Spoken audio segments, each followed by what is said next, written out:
Hi and welcome to anyone who's here.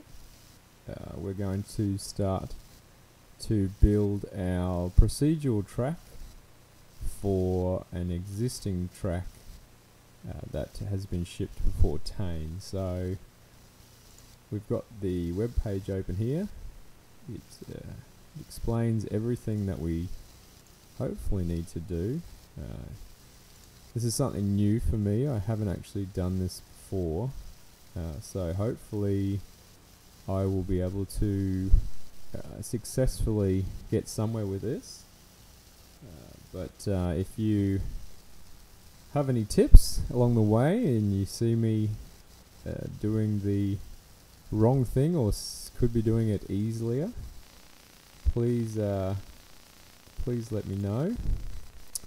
So we'll get started. Let me first show you the track that we will be replacing. So if we start Trainz up and we route, let's call it procedural track transformation. That sounds good.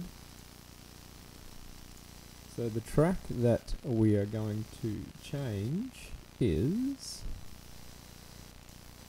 I've installed it already, it's called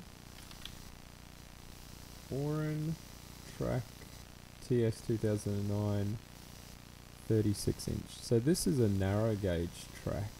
So it's going to be even a little bit more in depth today, that we're changing, we're looking at an example of a normal track, but we're going to be changing this narrow track or narrow gauge track. As you can see, it's a lot narrower than a normal track, and when we actually create a junction with it, you can see it's using the old junctions that, you know, they used to work. Now we've got procedural junctions, so let's update it. When we change the junction to go in a different direction, you can see there's no animation, so it's still the old one there. So what we want to do is we want to change it to be TANE Trk Oak. No, got that wrong. Oak track. Better? Oh, got a track, that will help. TANE Trk Oak. The default track. Eventually, hopefully, at some point in time, maybe today, maybe not, we want our track to look like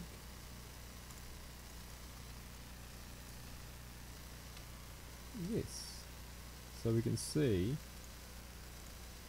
we've got the animating junction, the procedural junction there that's been procedurally generated.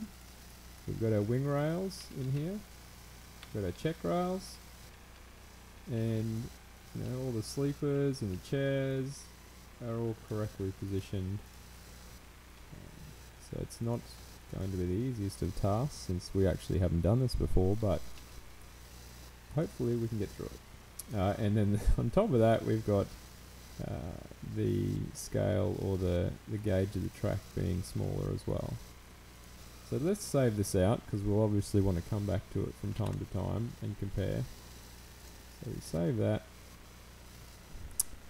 and close Trainz down and we get started. Now I'm going to presume that a lot of people come to us, or even ourselves, and we haven't got the source to use these assets. So what we want to do is we want to actually put these back into some sort of form where we can use it and manipulate it, which means we do need the source. For this particular asset, the one that I'm actually changing, let's just pretend we do have the source, which we do, sorry, so we don't need to pretend. we have a TGA file, and we have a texture.txt. So that is the actual source. If it wasn't the source, you'd see it as a .texture file, which I'm going to open up the TANE Trk Oak. And if we open that one up, you'll see, oops, sorry, that's the wrong one. The meshes are the ones we want, because the track itself is made up with the meshes. We'll explain all this later. So we open that one up, and just for cleanliness, so we don't have that one open, revert if unchanged. So we have our Trk Oak meshes in here. We have .texture files, which are the compressed and Trainz format texture files in there, so they're not the source. And we have all the .ims and the .kims, which are the animation files. So there's lots of mesh files in here, and we've got our config.txt, and we've got our texture files here. Now, we can't do anything with these texture files unless they're in source format, and we want to actually, just reading some of the comments, so if you want to ask some of the questions about our content, just go to the help desk or the forums. This is only going to be streaming for content creation. Unfortunately, we won't be answering anything here. So, one way of getting first we want to get the source of the asset that you either are changing or you're having a look at to make your content like. I must stipulate that you must own the source, and it must be your content that you're creating. No copyright, obviously, that we don't want to infringe on that. So there's this handy little tool that is images to TGA by Pevs. And first we'll take a copy of this, and we'll just put it in a location where we can play around with. Let's see. Let's call it, I think I named it Procedural Track Tutorial. I was playing around with some stuff before. Let's start a new one, and we'll make it today's date, 16/04/06. So, in here, we have, let's make another file, TANE Trk Oak. Everything to do with TANE Trk Oak goes in this folder, and we have copied that folder from the editing folder of our user data folder. We open that up, and you'll find that we don't have the source to the textures. First thing we want is the source to the textures, because we're going to be using them later to either manipulate these meshes or change and manipulate the Auran Track 36-inch meshes.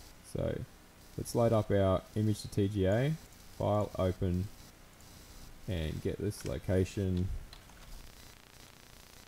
and hopefully, no, it's not going to automatically jump me to it, so we need to go to user data, content, tutorial, date, track, mesh, and we get the first texture there. We open it up, it shows us what our texture looks like, and it has an alpha channel of this. Keep in mind, I do have the source for this. I just want to show people what they can do if they don't have the source to something, so they can get it back into some sort of form that they can start to manipulate the files again. Save that in the location we want. Yes, save that out, and you'll see that now I have a .tga file, which if we open it up in Photoshop,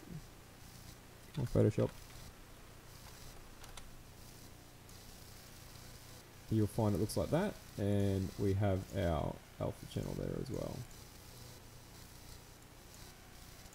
Now, the reason why you actually want the source, just to make a point, is that's loaded up the file as 1024/2048, which is correct, but if I was to compare the source file with this file that I just picked from images to TGA, you'll find there's a small amount of compression that has been done on the file originally to get it into Trainz, so that when you export it again, you're going to find those little artifacts that are not as crisp as a source. So keep in mind the source is always the best thing to have. If you don't have it and you need to get your own source back, there's a way of doing it, which we've just showed you. Is the stream and all the subsequent streams for TANE only? Yes, it will only be for TANE. Also, can I find the schedule for the streaming? The streaming is actually going to be on the forums, so you can either find it on Trainz forum under the Twitch TV section. So if you go to forums, general Trainz, and the Trainz channel, Twitch TV, it'll be under there. We'll generally just keep posting the schedule. We may update this original post to have the schedule so you can easily find it, but otherwise you'll go through the pages and you'll find it through there. The easiest place to find the schedule, of course, though, will be on our channel, which is Trainz Twitch TV, Trainz Simulator, sorry. Oh, that's not us. That's someone else, but do that like this.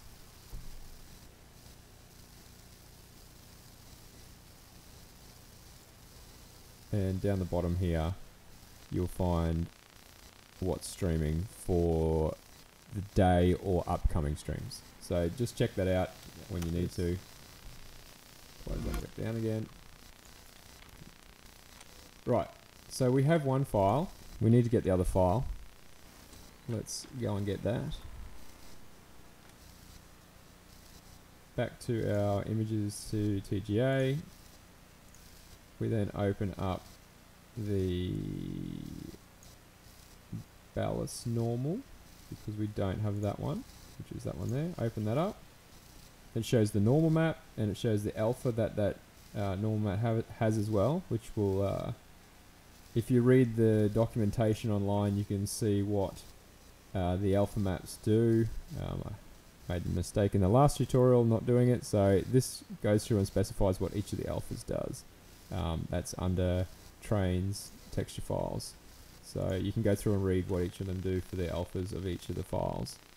So we save that, save it there, and we'll find that now we have our diffuse, we have our normal in source. We do not need the .texture files anymore. They're the compressed Trainz files, and we won't be using them, so we delete them. And if we scroll down, or if you can sort by type if you really want to, you'll find there's another couple somewhere. Texture rail. Okay, this is just for the TANE Trk Oak. So we'll open that up and we'll convert those as well. Save that out. That doesn't have an alpha.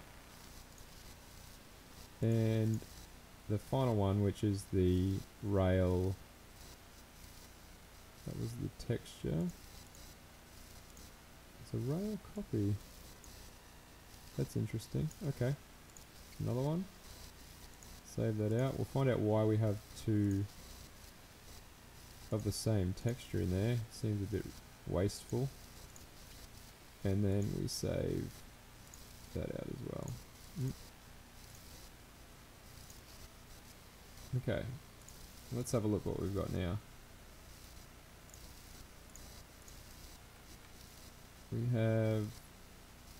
We don't need the rail copy texture because we have the source to that. We don't need the rail copy dash rail copy texture. Seems wasteful, but we don't need that.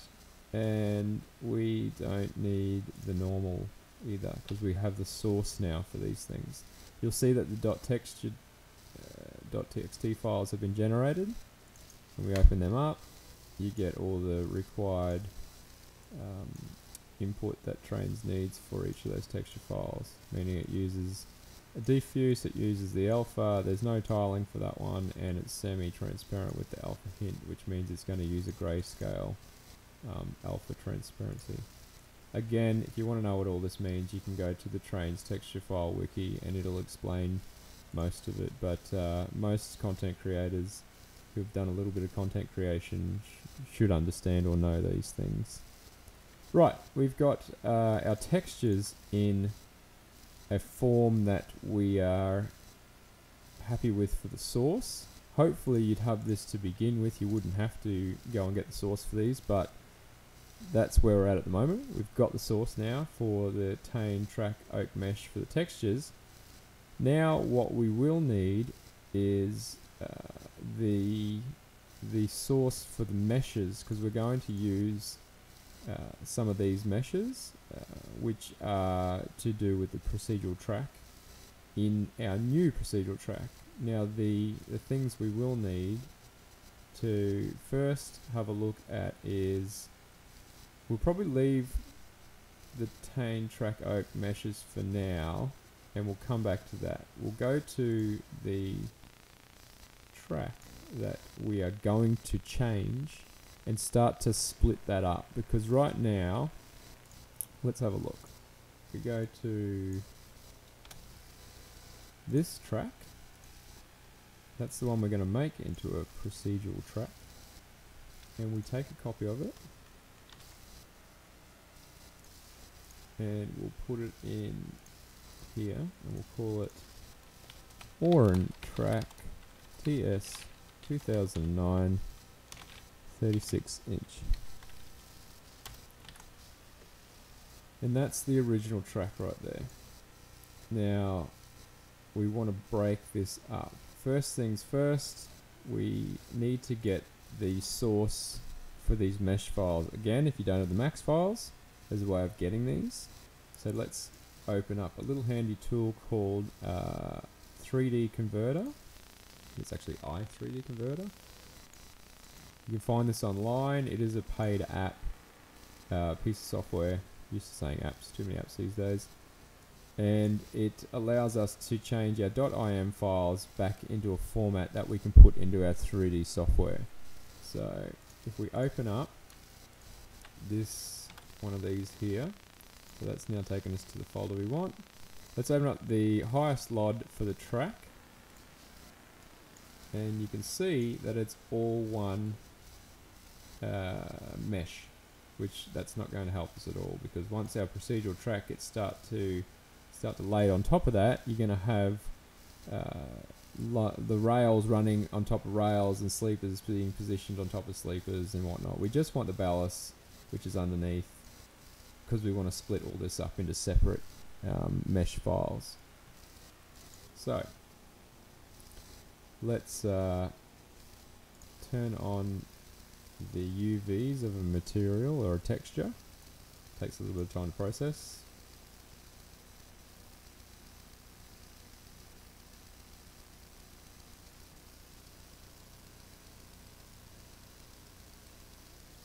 There we go. Now you can see that the UVs aren't correctly mapped. There is a way of changing that. You can flip scene UV map vertically. There we go. So now what it's done is it's taken the diffuse of that asset and it's mapped it to the mesh itself, and that's pretty much what we usually see in Trainz. So what we want to do now is save it out as a wavefront, wavefront for .obj, and we'll just save it in the folder that we got it from, and minimize that. So we see that we now have our .obj file, and we can put that into one of the 3D software packages we use to manipulate meshes. I'm going to use 3D Max Studio today. You can use Blender, you can use whatever you like. So it's whatever you're comfortable with, whatever you own. So we put it into 3D Max 2016. Actually, we'll use 2009 because we don't actually have an exporter for Trainz.im files in 2016. But this hopefully will be changing fairly soon. I won't elaborate more on that. So we close this one down. And we load up 2009. Now I'm not a 3D Max expert at all, so for anyone who's out there that has some tips on some of the things I'm about to do that can do them better, just let me know, because I do not claim to be a Max expert whatsoever. Let's import our OBJ file. Yes, we want the texture coordinate smoothing groups, supposedly. Don't reset the scene, go for it.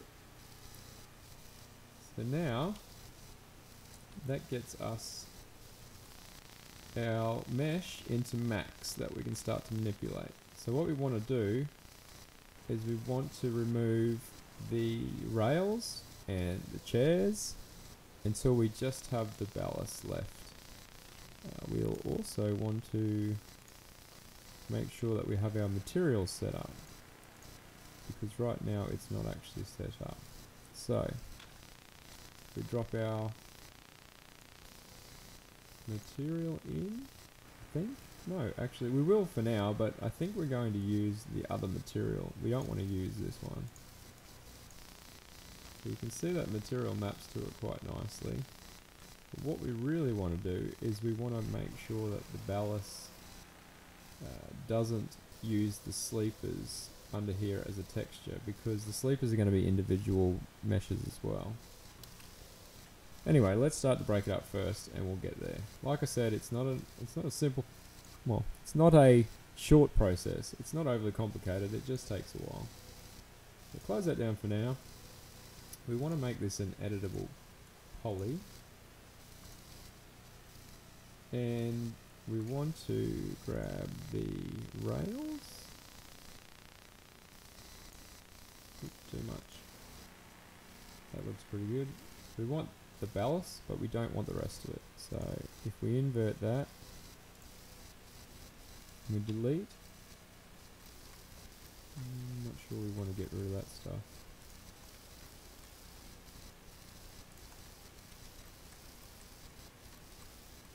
The rest looks pretty good. We delete that. We're now left with these holes in our mesh. We don't want holes, so what we can do is select this one, perhaps. Yep. And we go through and just select all the holes that are left here, and we go down to cap, and voila, we now have filled the holes, and we have the ballast right there. So if we save that out, and we'll actually save that file because we may need to come back to it. Back to the folder we're using. Content, tutorial, date. Let's go Max files. This is the primary workspace. That's the one we'll use most of the time. Oop. Let's get rid of that.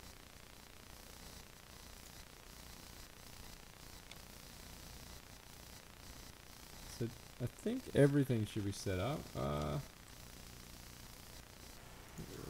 Yeah, so we've got the pivot point set up in the right spot. We've got the track just off the ground. It seems to be in the Z-axis. Anyway, when we import it, we're going to find out whether it works or not. So let's export that. We need it in the right spot. And we're going to create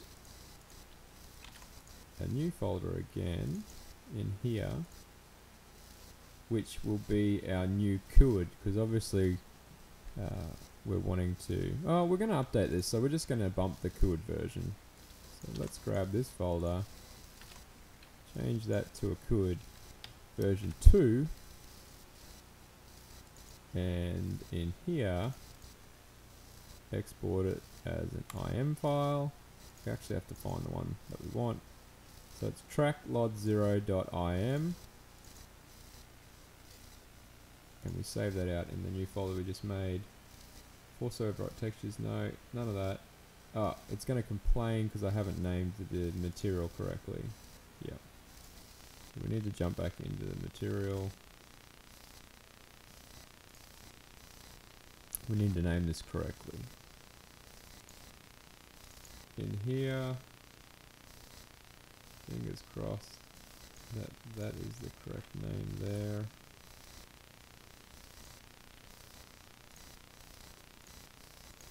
Might take a couple of goes to get this. T bump text. You can find all the Trainz materials under Trainz material types, and it tells you what each of them does. That's a no texture, that's a plain texture, m.1 text, m.reflection gives you reflections, gloss. We're using an m.tbump, which gives you a normal map and specular to the actual object itself. And we need to make sure we name it correctly,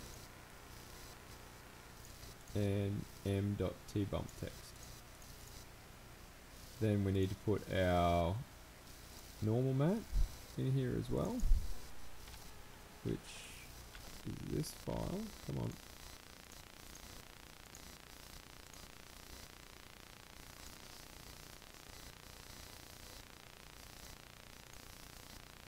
Yep, it's now in there.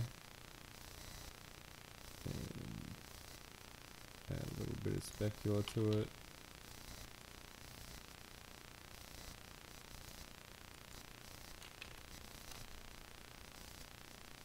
It's the other way around.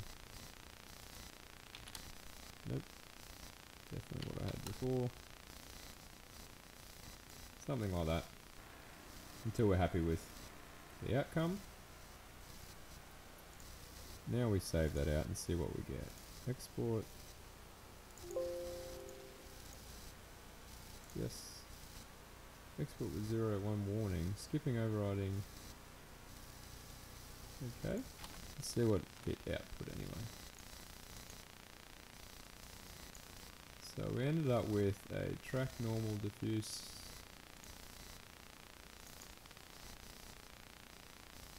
That's what we want.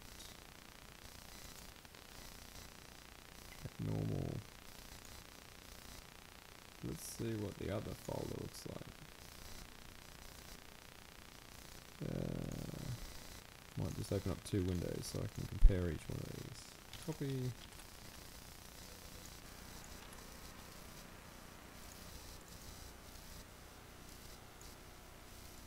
So what we're left with is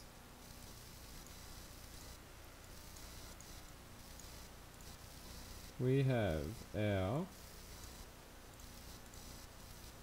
that looks similar to that, which is good, using that texture.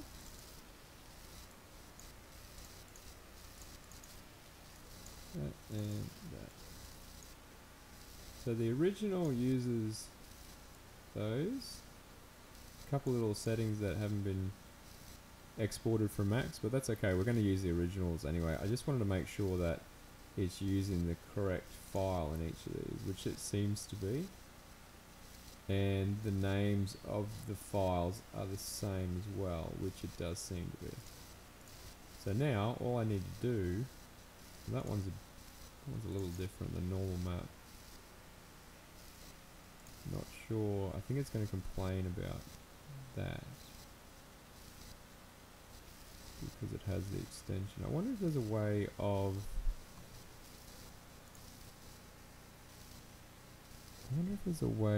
getting rid of that extra track normal texture. Let's just have a quick look. File, export, there, yes. Use default material colors, force overwrite of dot texture. Collect texture files, no.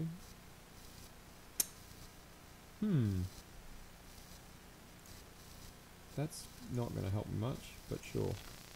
What does it look like? Yeah, it still gives us this long name, and I don't think it's going to be happy with it being removed, so we'll leave it there. Okay, we don't need that file because that file's down there. Let's get rid of it. Then we're going to grab the rest of this stuff, except for... Well, no, we're just going to grab it all except for these 3 files because they're the new... That's the new exported file that we've just done. So we copy them to our version 2. Remember, this is version 1. This is now version 2. That gets copied over.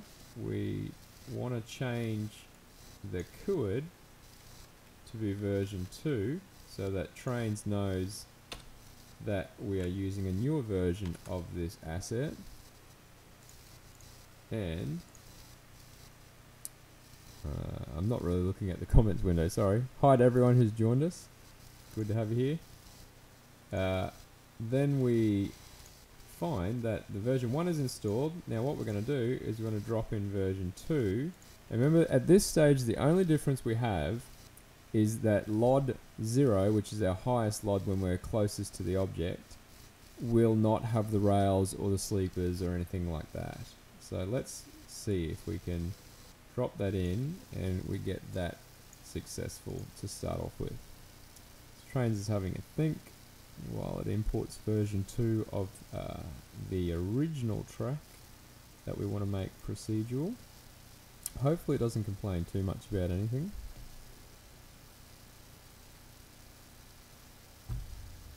Thinking.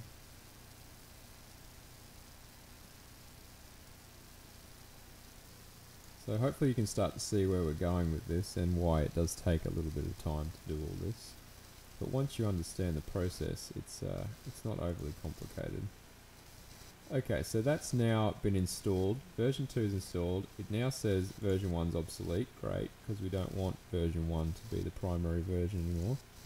Then what you can do is you can right click and preview asset from the content window or Trainz content window, and that'll bring up the object in a little window that you can look at. So what you can see is it's changing LODs as we zoom closer and closer, and as we get fairly close you'll see that it changes to LOD 0, and LOD 0 has actually had the rails and the chairs removed, which is great. It's kept the alpha because we've applied the alpha in the as the texture in there as well, so that's looking pretty good. It does have a bit of a weird shadow going on the texture there. I think that'll be because of the normals. Haven't probably been saved out correctly, but we'll look to fix them up. So that's good. So what we need to do now is we need to do that for the other 3 LODs to remove any sign of the rails and the chairs so that they don't appear as well. So I'm just wondering whether what we want to do is we also want to get rid of these sleepers. We don't really want the sleepers in the texture, so it might be best to just get this one correct while we're at it, so that we know what to do with the rest of them. We don't have to go back and backpedal. So, let's close that one down. We might delete this while we do some edits and then just drop it in again. So delete version 2. We're still mucking around with version 2. Thanks for dropping by, Amiga Cook. So, where are we? Version 2. We have the track installed. Sorry, we have the track in Max. We now want to use the new texture from the procedural track we're going to be taking parts from, which is the TANE Oak track. So this has textures in here that are fairly similar to what we want to use. Otherwise, if you're using a new texture or a texture from another asset, you want to make sure that you're going to use the one texture, or maybe two textures only throughout all of your mesh files. You don't want to use a bunch of text files because it just takes up too much memory, and it then just becomes an asset that uses too much resources. So we're going to use the ballast and ballast normal from the Trk Oak mesh asset, and we're going to map that onto our Auran track, which we're manipulating now. So we're not going to eventually have these textures or use these textures, the original textures. We're going to use different textures. Right, that's enough of me talking about that. Let's get into here. We open up our material editor again, and we're going to change this texture. We're going to change it to use this one. So if we go to the diffuse color, and we change it to be TANE Trk Oak ballast, and now it's mapped terribly, which we're going to have to go and fix up. We also want to change the name so it uses the correct name of the texture, which would be that one. So we delete that and make sure it still has m.tbump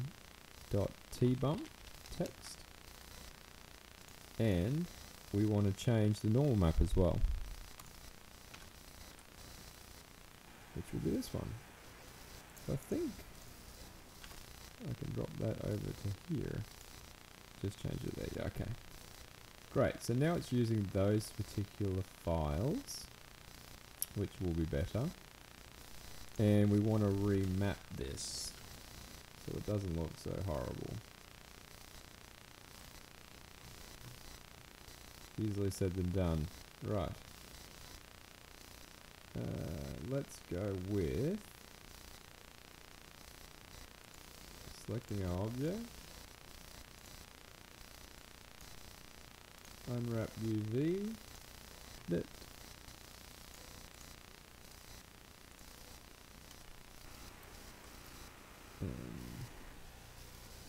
Make that a little bigger.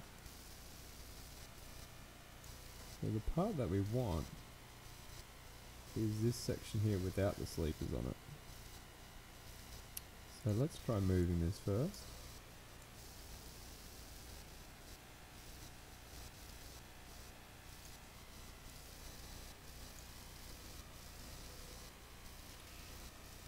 The other thing that we're going to have to take into account is the gauge of the track. So we will also leave it there for a second,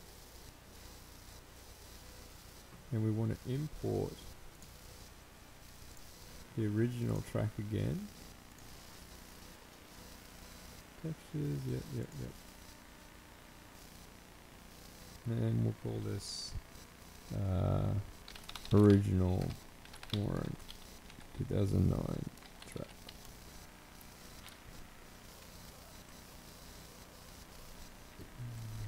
Did I reset the scene? No, I didn't. Good. Okay, so you'll see it's the right shape. And we might just bring it down a smidgen, just so we can see the other ballast. Oh, too far. That's where we want those little dark lines to be.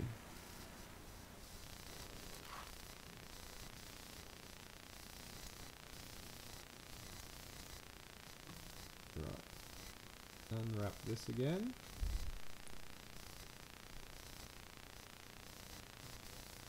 Where is it?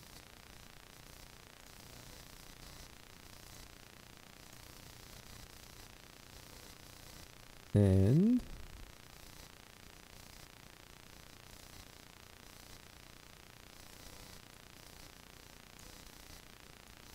just make that a little bit smaller, I will actually go and just check out the texture in Photoshop, just to see what we're working with.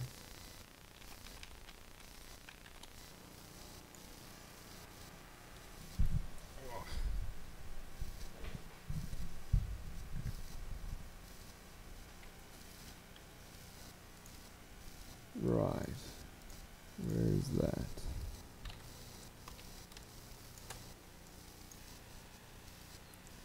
So we want to make sure that we're going to use that half of the texture on our new ballast so that we get the little bits of alpha here, and then we don't go too far over back this way again, so that we start to capture some of this ballast again.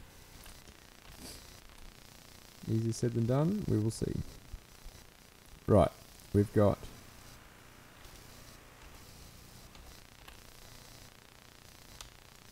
that much to play with. I think we might have gone too far there. Just shrink that a little bit, bring it down. Somewhere around there is probably going to be okay. We render that out, what do we see? Yeah, that's good. That's too far.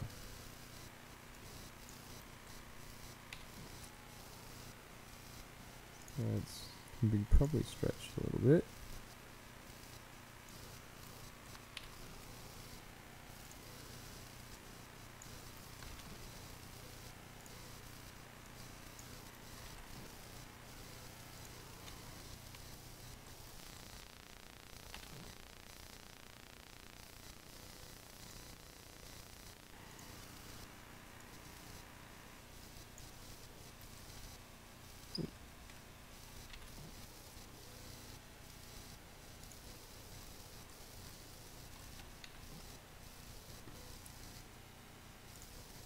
Probably about right,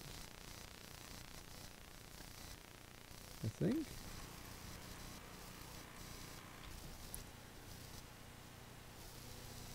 Maybe just a little bit more.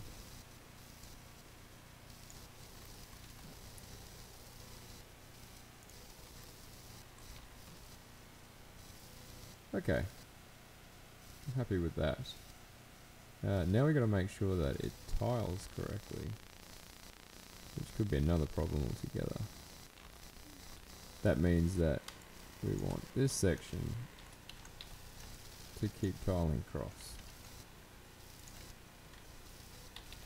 like so, so they fit together nicely.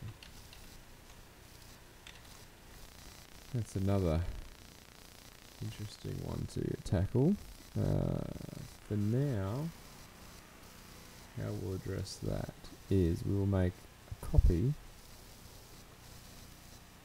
of this one. Hit poly.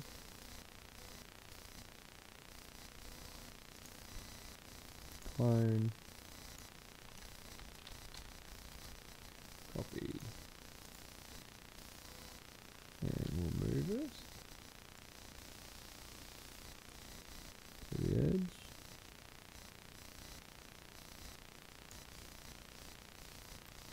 That was too far. To the edge, and we'll see how it joins up. It doesn't look like it's going to join up very well. Right. Back to this one. We should have done an instant. Damn it. My mistake. Delete that one. Clone, instance.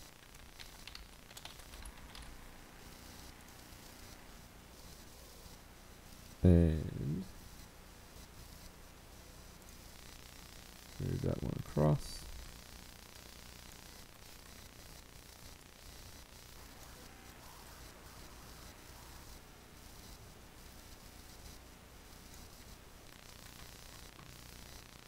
Thereabouts, anyway. Alright, now we jump back to this one. We will edit the UV. And hopefully, once we get into this, there's 4 tracks, 4 sleepers before it all joins up again. So, we don't really want 4 sleepers, do we? Maybe we do. Might look a little bit squished though. Let's see how it looks. 1, 2, 3, 4. Yeah, I don't think it's going to look very good.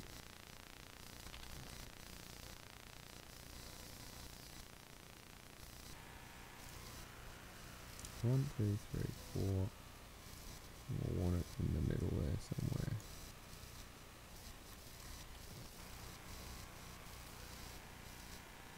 Really spot on. Which sleeper? There's a dent there. So there's our dent. So it's from that sleeper to that sleeper.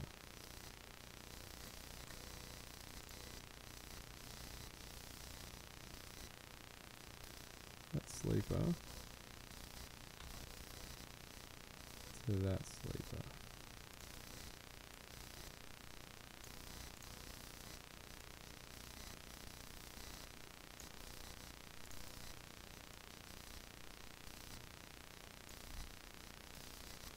Something like that.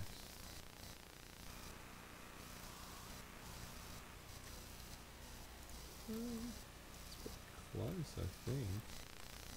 Like I said, I'm not an expert at this whatsoever, so anyone who knows a easier way of doing this, let me know.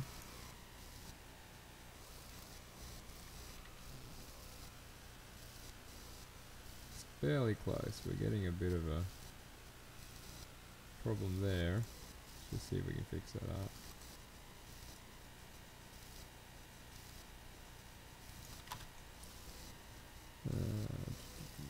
Zoom.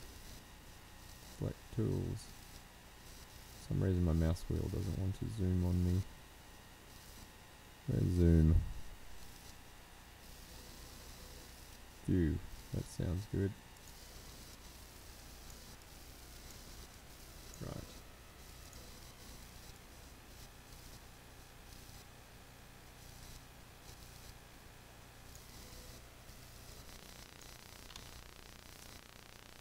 Come on. Oh, that's not what we want. We would like to zoom just how do we do it smaller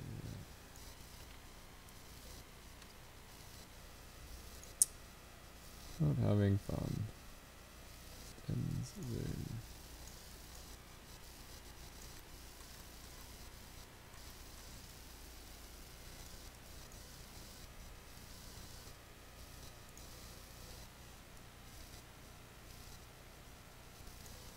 What does it look like when we do that?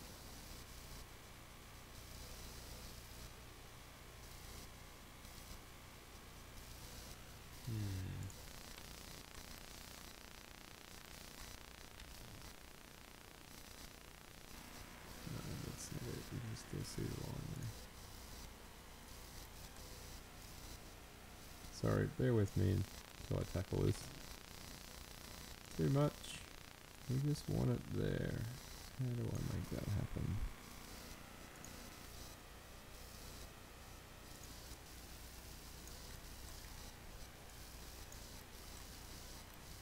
Guess the easiest thing is going to be just stretch those out.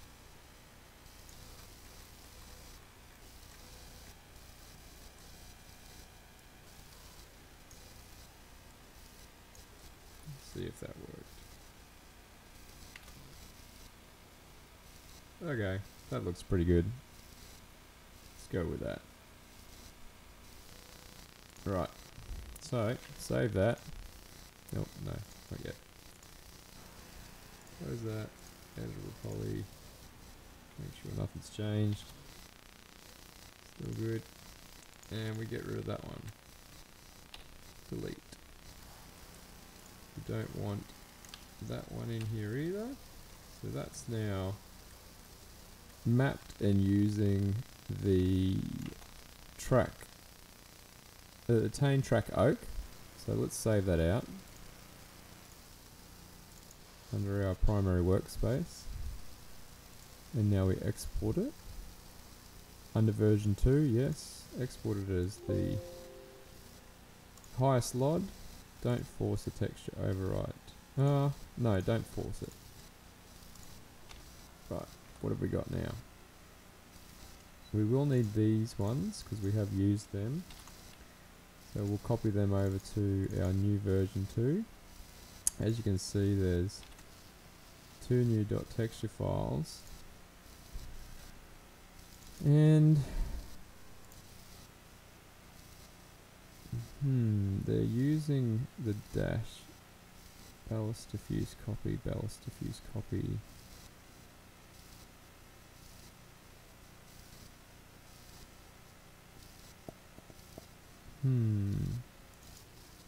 Let's try something. I don't want to have too many of these .texture files in there, but at the end of the day, I don't think it'll matter too much.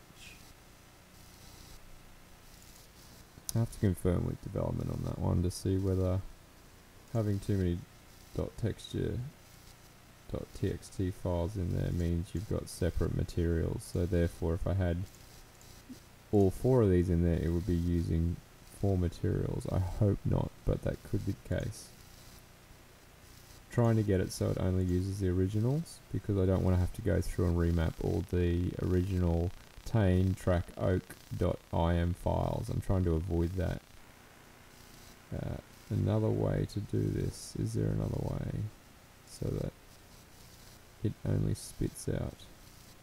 What have I got here? It might be, so if we move that and we try again, they were the ones that I copied over, correct? I think so. Yeah. Okay, so these are the ones that got generated by Max. Let's delete them.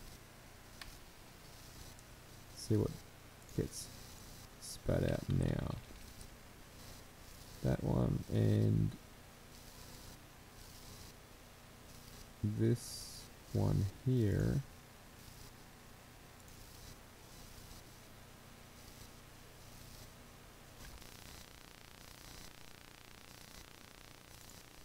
See what happens. Export. That's that. Yes. Done. Close. Nope, still spits that out for us. Okay.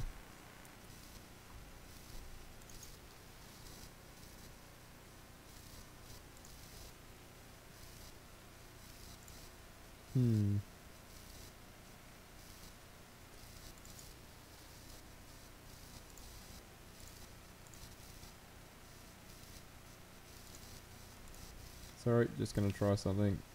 If we delete them, I'm pretty sure it's not going to be happy, because it will be looking for that file. I'm not going to delete them, I'm just going to put them here so I can grab them again. Right, let's try that. I don't think it will work because I've now got different texture.txt files. Let's drop that into Trainz. See if it complains about it. I think it will. Just want to avoid having too many texture.txt files.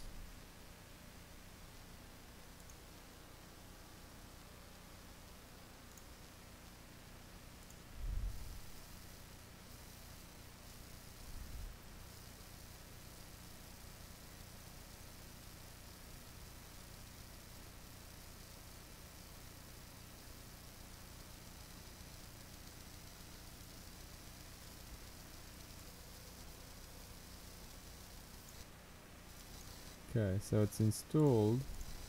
Yeah, so it's faulty now because of that. What is it saying? Failed to open compiled texture, that, copy that dot texture, yeah. So it does need whatever it decides to spit out, but I need to work out how we can get it using the same naming convention so that we won't get too many of these. Let's delete that. They're the ones that it spits out from max.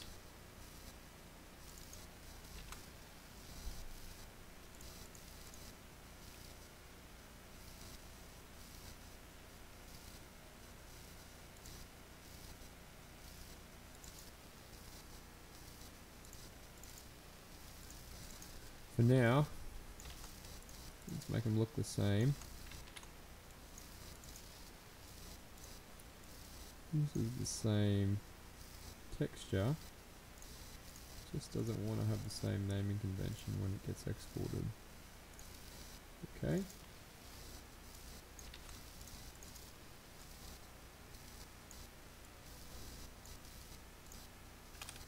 Do want the normal to be in there, I don't want that. Strange that it doesn't specify it's normal.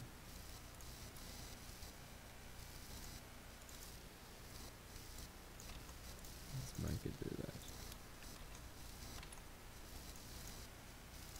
And we'll keep it the same.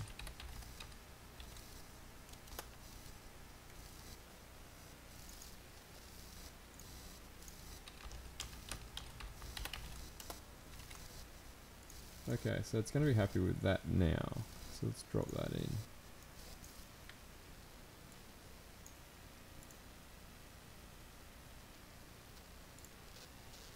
Well, it has a think. Let's try and work this out.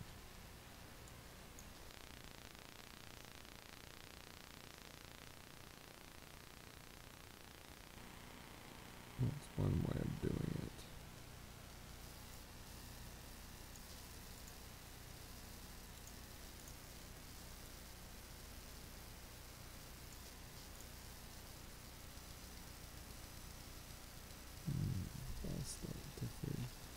Copy. We should keep that the same.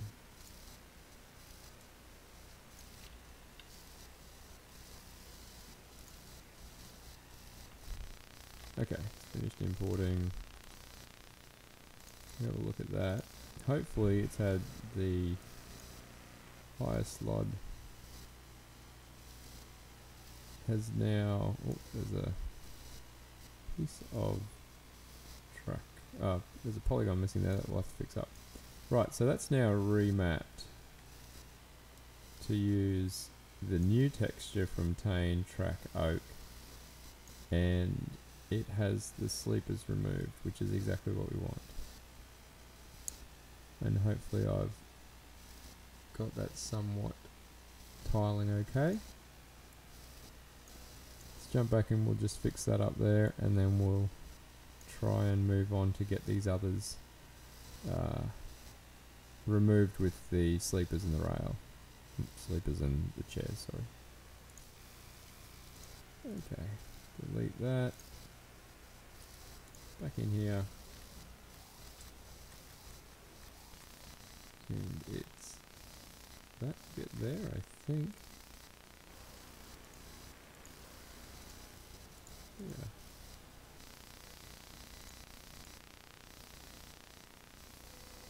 I think that's the piece missing.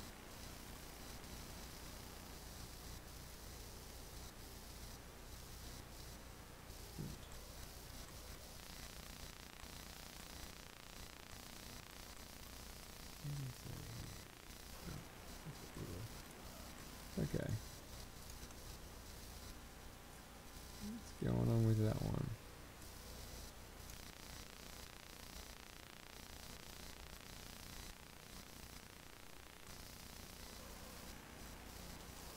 That's weird. It's actually there. Ah, okay. It's just the lighting might be making it look like it's actually missing when it's not.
Let's see what that looks like when we export. Export. That one. Yes. No. Yes, no, yes. Sure.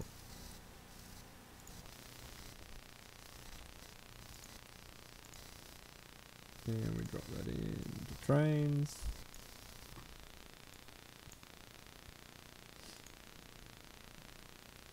So hopefully the idea is that we can remove the rails and chairs on the other 3 LODs remaining, and then replace or add the rest of the IM files from the TANE Trk Oak into this asset, change some of the config settings to make the scales of things change, so bring the rails in, bring the sleepers a little bit closer. We may have to create new sleepers, and then also get the chairs in, and we may have to make new chairs because the chairs are going to be a lot bigger on normal track or normal rail than will be on narrow gauge.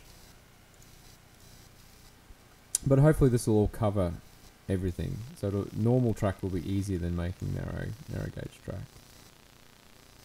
Okay, so we've got a couple of little artifacts there, but it's not too bad.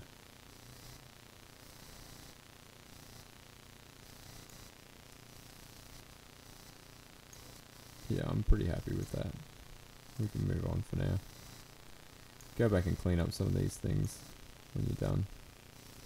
But we're not going to spend all day just fixing tiny little things that can be fixed later on.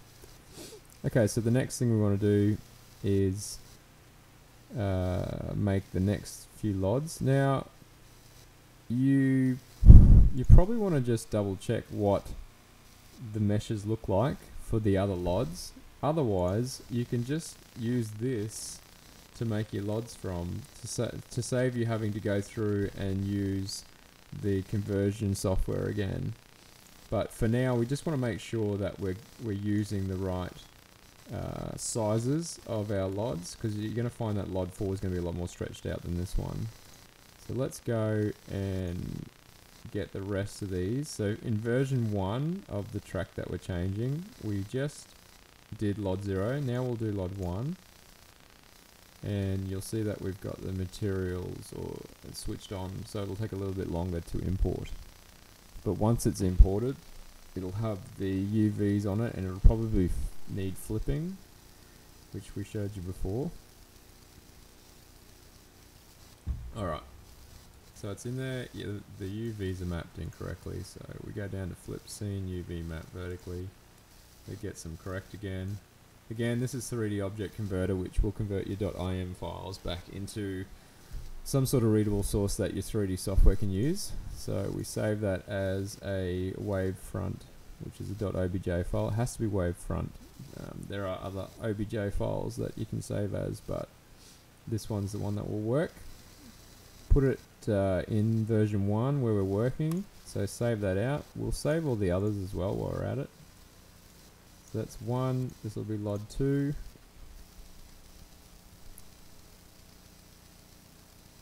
Then once we've actually saved all these out as .obj files, we'll import them into the 3D software that you're using. We're using 3D Max at the moment, so that we can line them all up together and we can make sure that they're all the right shape and size from the original files.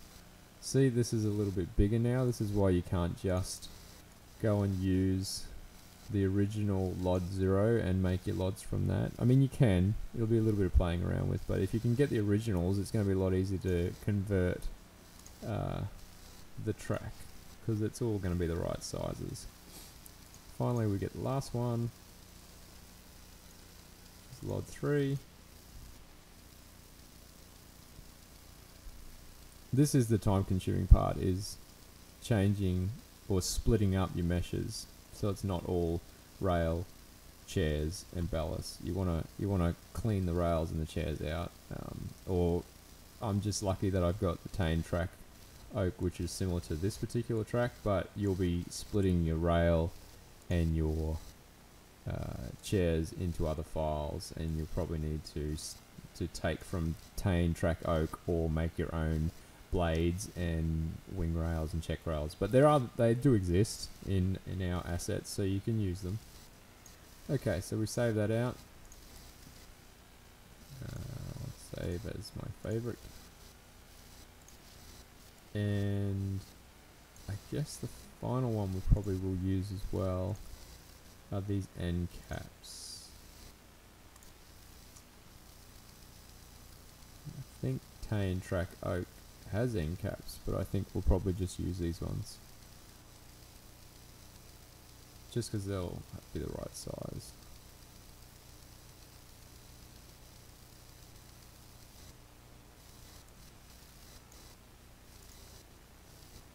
Flip that around. Yeah, so they're going to sit on the end of our track.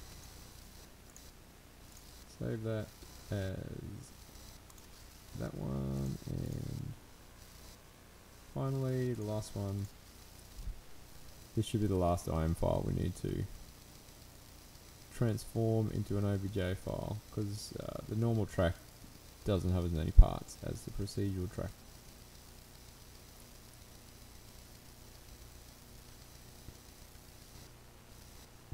And we'll probably flip that one. Hard to tell, but I'm pretty sure that's right. And that's it. I think that's all the meshes done for our version 1. Yes, yes. Those 4. Okay, so we have all our meshes converted. Now we will want to import them into this primary working file for Max. Let's get our LOD1 in. Import. We've done LOD0, LOD1. Yep. This will be LOD1. And you'll find that it'll probably be, might be easier just to find out since it's the same size, it's probably easier just to find out what the poly count is, and we'll shrink LOD0 a little bit to be LOD1. Let's see if they've got an optimizer in here, perhaps. Not optimize.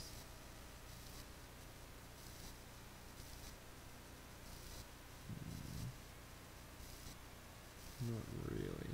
Okay.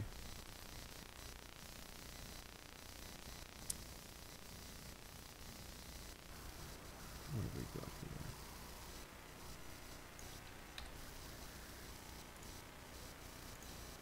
Let's look at the stats on this, if I can remember where they are. No, view.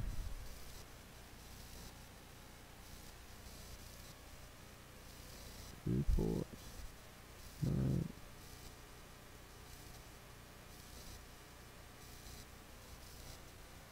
Just want to know how many polygons. I think it's perhaps one of these ones. One of the hotkeys here.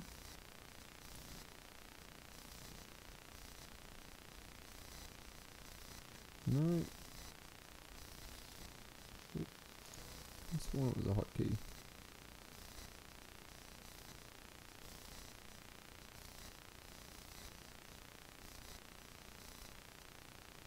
Not animation. Not modifiers. View.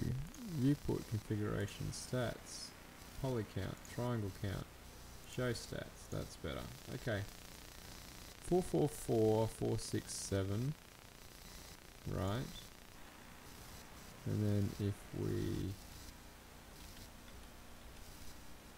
bring that in, get rid of that one. 292.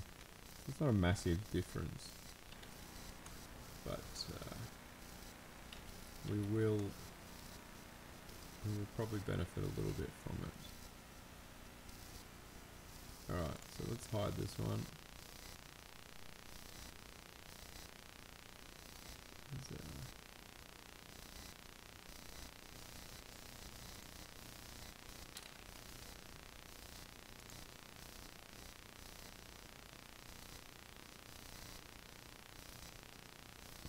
Groups, manage scene. No.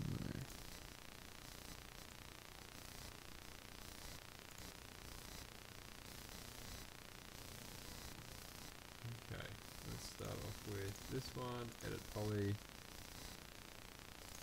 and select the bits we don't want.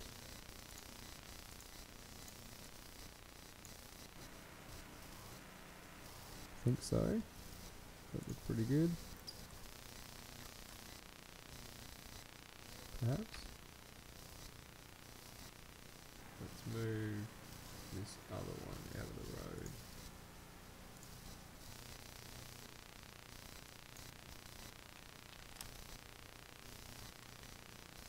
We're too far.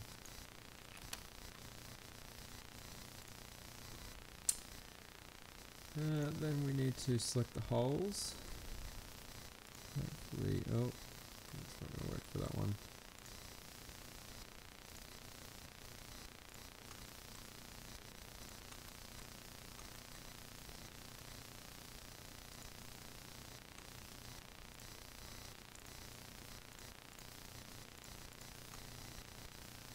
Right, so we can cap those ones. The other ones we'll have to try and work something else out. Let's cap those.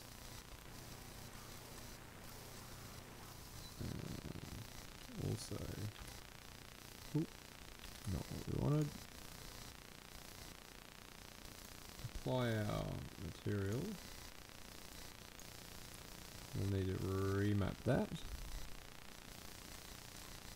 That's using the TANE Trk Oak material, not the original material that comes with this particular mesh or asset.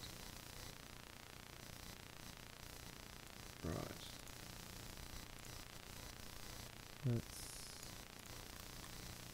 grab that one, and this one, and this one, and this one.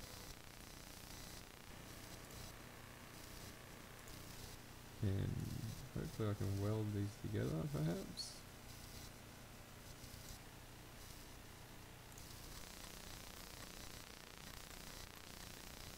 And do the same for these ones.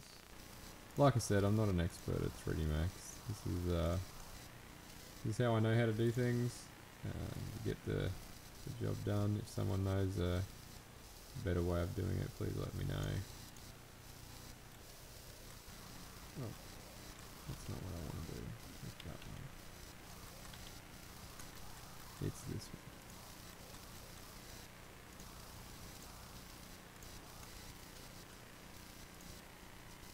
Weld these ones together. Not happy with that.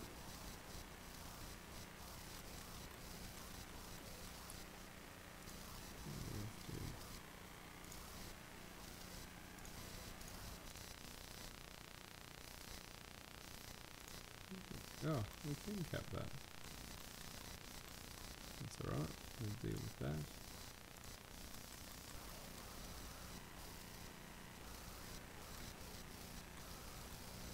I wonder if we can cap that one as well.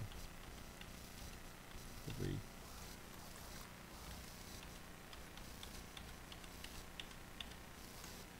Allowed to cap that? No. Okay. Guess we won't do that. Right. Let's sorry, just wanted to see if I could actually just cap them, which is a lot easier than having to map this UV again. So we'll do that, and then we'll cap the rest. Cap that, and cap that. There we go. Right, so we have one UV, we'll probably need to remap there. Let's do that now before we move on. And maybe let's even move these in line.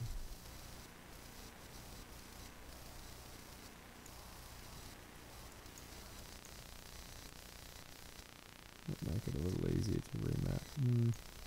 Doesn't look like it's going to, does it?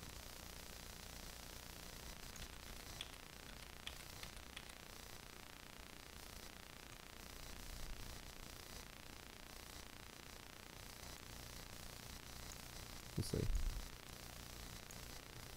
Okay. So that one, that one, that one, that one, that one, that one, and that one.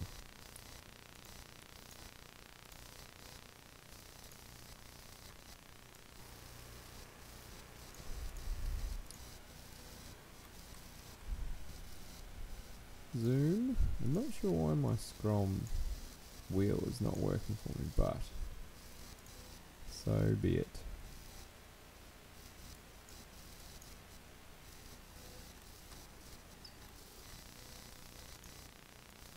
It's that one there.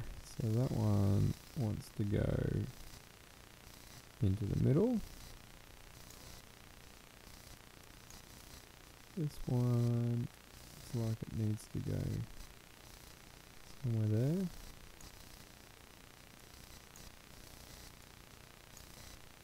This one wants to go into the middle there.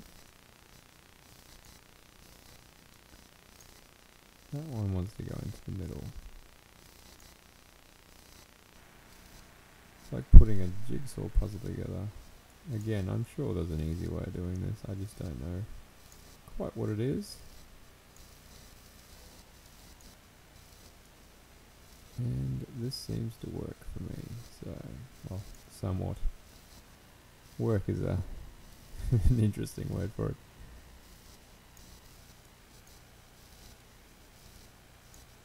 Okay, that's fairly close. Just render it out, have a look. Yeah, that works. Alright. Next is to remap the entire thing. That's looking a bit weird, actually. I guess we're going to find out once we map it.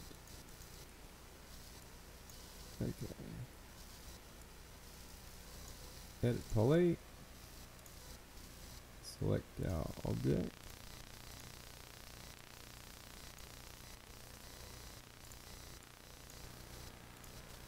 Unwrap. Edit.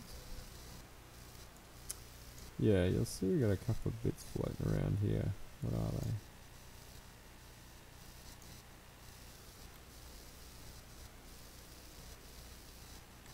Probably the bits that okay.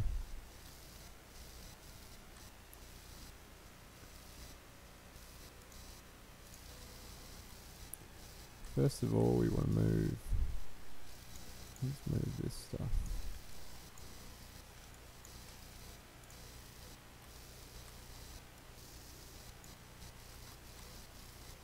Move this up here.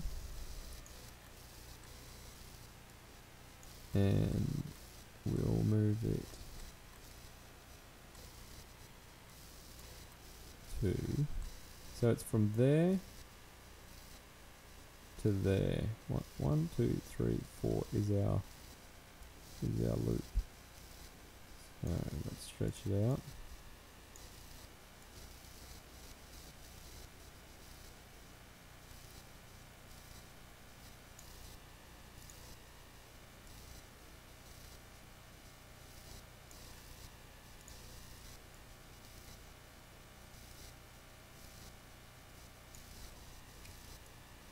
And then we'll probably have to bring it in a little bit.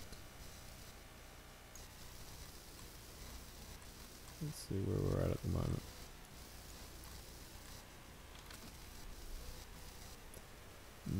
Too far. So we want this to be over further. Now, what we can do, probably see where the other one is. So bump that to editable poly. Get this one.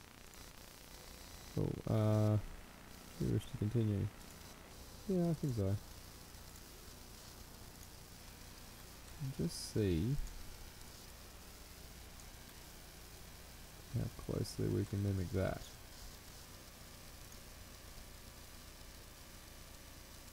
Let's take a bit of a screenshot here. Right. So I've got that on my other screen, which you won't be able to see.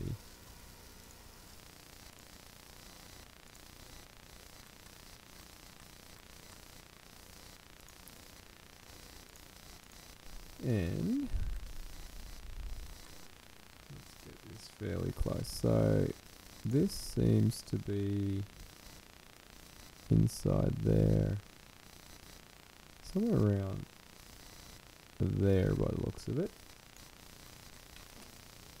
So it's pretty close. On either side, looks pretty good. Just bring it in that smidgen more.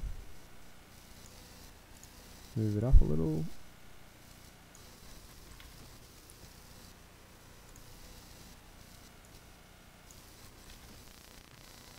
It's probably too much now. Bring in a tad. Oh, not that way.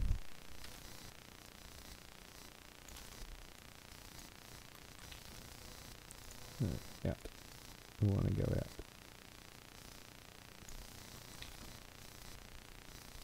Probably looks pretty good. And we do want it to be right on the edge of the texture file. Right.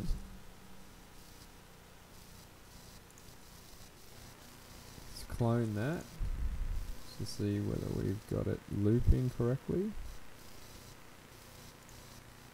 Instance.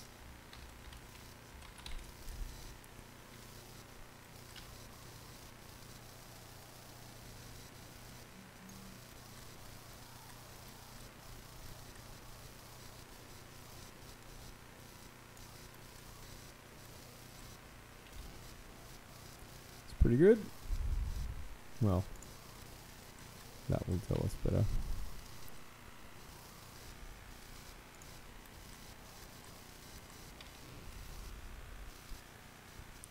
can see the line there, so we might play around with it just a little bit more.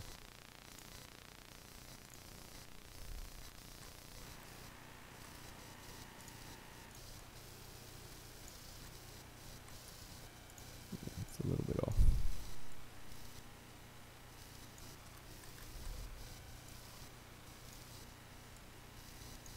Maybe that'll be a little bit better.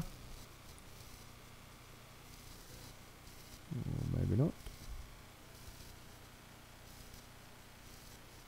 One of them needs to go one way.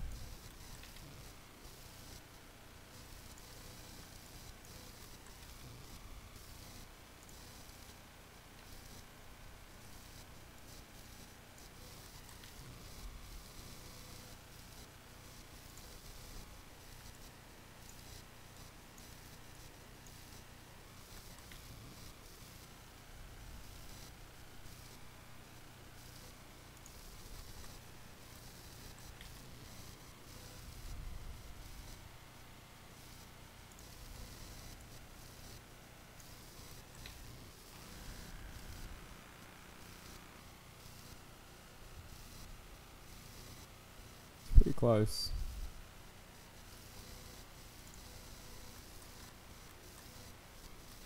Just make sure all these other parts look okay.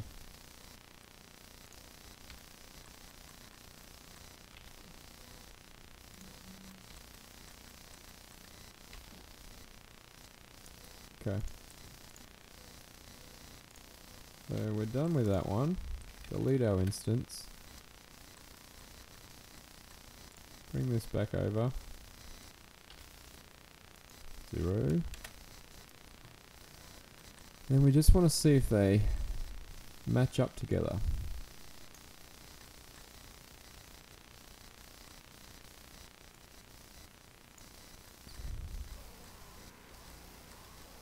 See how they look. Yeah, they're not too bad. The alphas run together, which is good. Alright. So, that's our second LOD. So we get rid of LOD 1 so we can save out... get rid of LOD 0 so we can save out LOD 1. Export that. LOD 1. Under version 2. Yes, replace. Start. No, we don't need to do that. Bring back our LOD 0. So we've got LOD 0 and LOD 1 in there.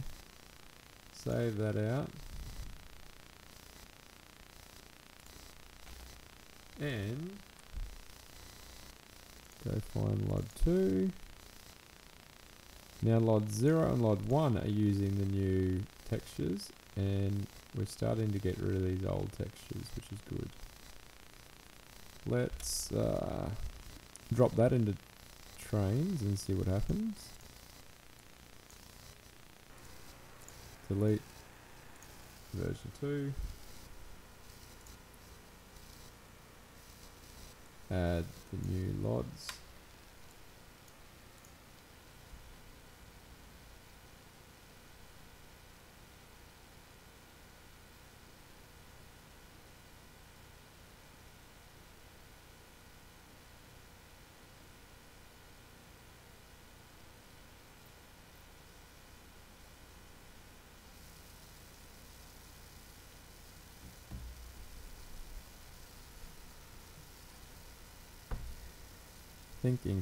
Thinking.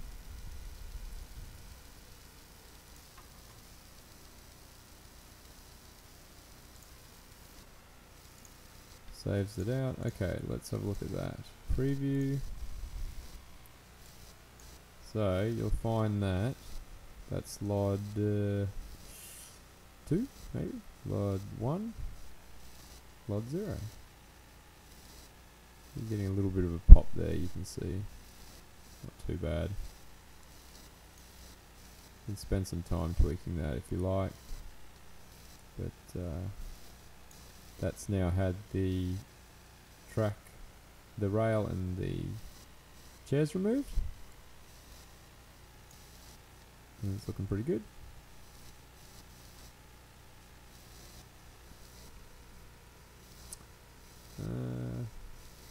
Might just do a check to see whether it's the we'll fix the specular, the normals up later. I think it might be something to do with the specular, so you can see there's a different color between it. So we'll check that out later on. Right, onto our LOD 2 file, import LOD 2. Now this will be a little bit of a longer LOD, or longer in size, not longer in duration. LOD 2 might even be quicker. So there you go, it's double the size now, and we get rid of the parts we don't want. We then need to remap the parts that we do want. So editable poly, edit, unwrap, edit. Oh, it might help if we actually apply the material. Edit that one. And start work on it again. Oh, that's not going to help, is it? Delete that. Now, since we've got the material applied, edit that.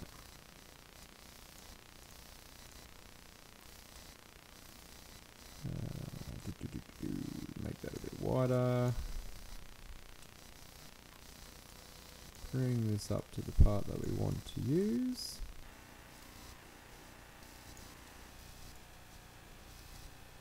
Shrink it to fit. Somewhere around there. And because it's double the size, we're probably going to want to double the size in here as well. We can, I believe we can do it a bit easier than stretching it out. So 1, 2, 3, 4. Hopefully that's right. Zoom this in so we get it a bit more spot on.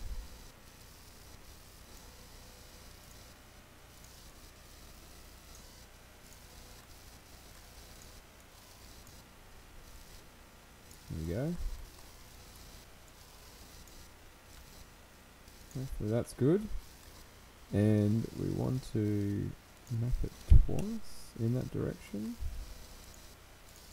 Is that right? Oh, that's the actual, right, okay. That was sweet.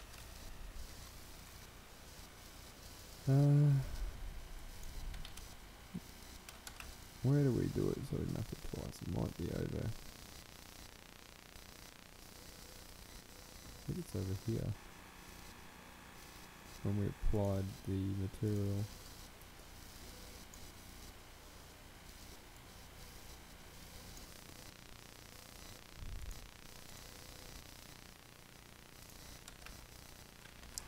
Aha. Right. That's definitely not what we want. That's going to move it to a position. That's not what we want. Let's delete that. What we want to do is we want to go UV map.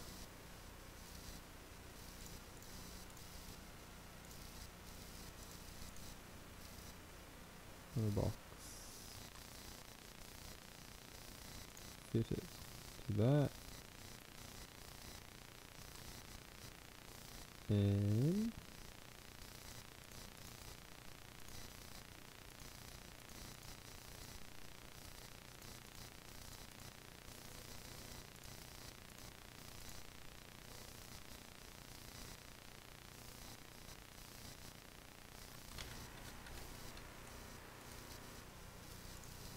like that. Thought there might be an easier way of doing it, so that we don't have to scale it up twice as big. Alright, for now, so don't take up all your time today, let's just do what I know. Back to where we were. I need this to be a little bit longer.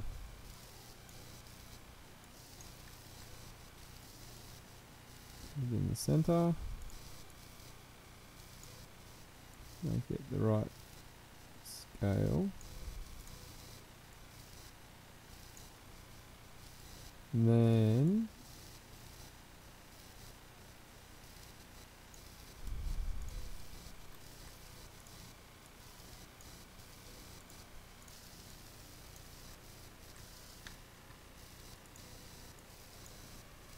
on the ends of the texture so it loops or tiles. And then we need to double the size because we know that it's double the size.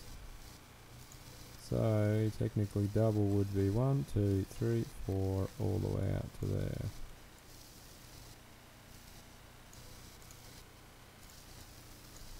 Like I said, I'm sure there's better ways of doing this. I'm not an expert in 3D software, so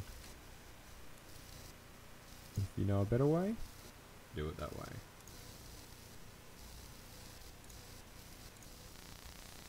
Okay, so same scale, that stretches all the way out to there. Great.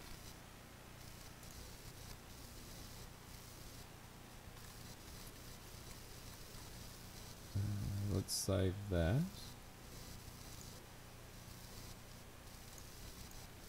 Save that out. We then delete that one. We delete that one. Down to 18 polys for LOD 2. File. Export. LOD 2. Save. Replace. Start. And finally, import LOD 4. Import LOD, oh, it's LOD 3, but we start from 0, so it is LOD 4. That's how you want to look at it. Import that one, LOD 3, and it is extra long.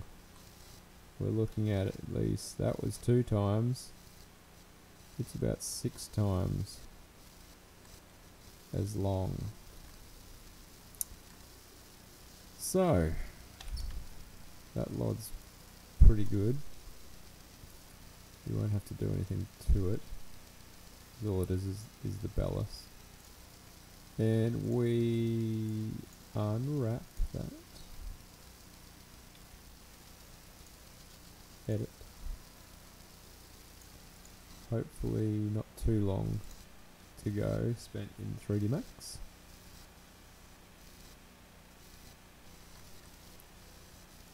Let me stretch it right out. And put it in the right spot. Somewhere around there. Shrink it a little.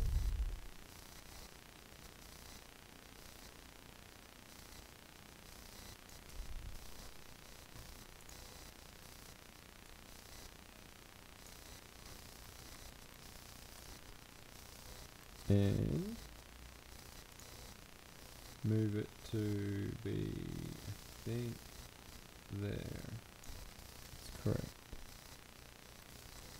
Let's just double check that. Sorry, I'm working across two screens. You'll find one, two, no, it's not right.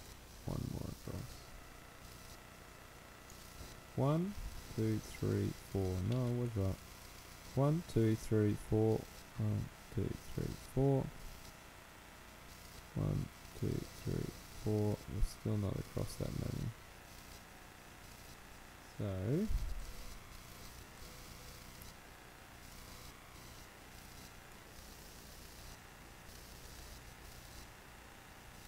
we want it to be 4 times, I think it was. No, 6 times. 1, 2, 3, 4, 5, 6, 7, 8, 9, 10, 11, 12. We need to go out one more.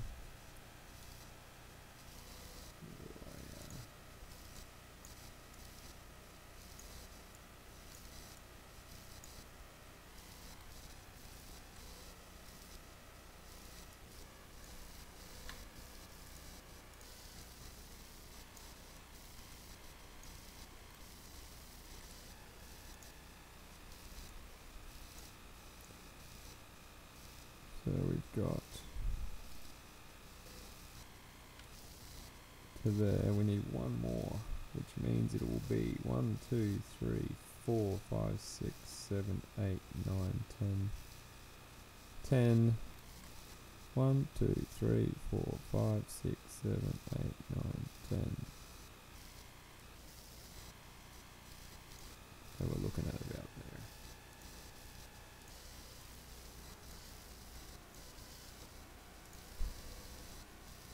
At this scale as well in game, you're not going to see this. It's going to be way too far away for the eye to see, but we still want to do a fairly decent job of it. Okay, so that's now remapped. It'll be somewhere at least there. So you know, it joins up quite nicely. You don't even need the alpha at this resolution really. You could probably drop that. That just requires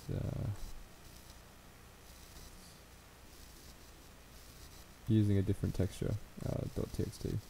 So I'm happy with that. Let's save that out. So we've got all 4 LODs in there. Edit poly. Get rid of that LOD. Get rid of that LOD. Get rid of that LOD. Save this LOD out. Export. LOD 3. Yes. Start. No. Done. Delete.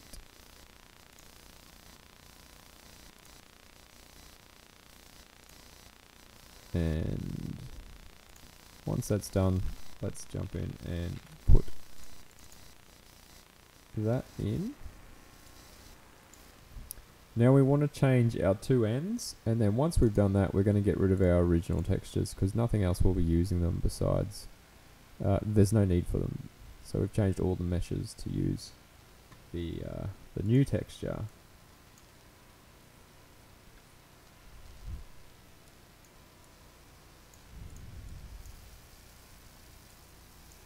Thinking. while that's thinking, bring our loads back, import an end cap.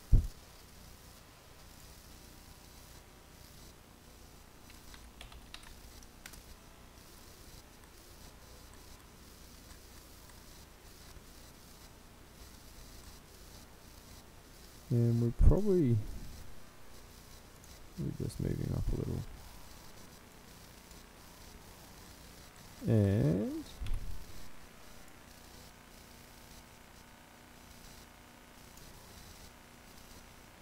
probably going to use a different texture for this. Oh no, we'll get away with using this. It's okay. Okay, so that's imported now. So there should be no rail and no chairs anymore. It's just all ballast. Still see there's some alpha there. We probably don't need alpha at this scale. We definitely don't need alpha at this scale. So that'll be something that we'll remove later on. So that's gotten rid of the rail and the sleepers. The rail and the chairs, and actually the sleepers as well, but the sleepers were part of the texture. Okay, next thing is the ends, the end caps. Let's edit, unwrap the UVs on those ones.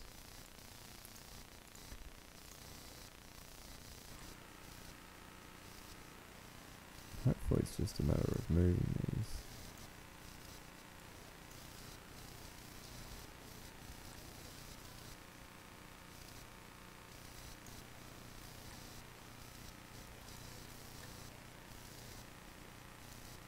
We really just want them to be black. So if we shrink them down a little.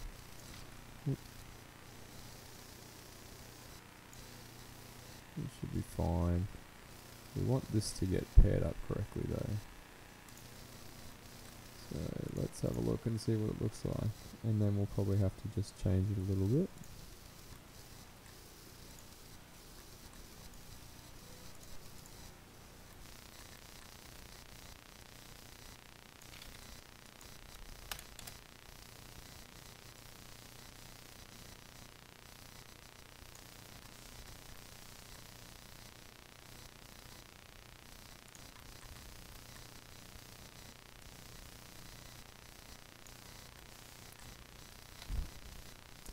Yeah, the scale's way off.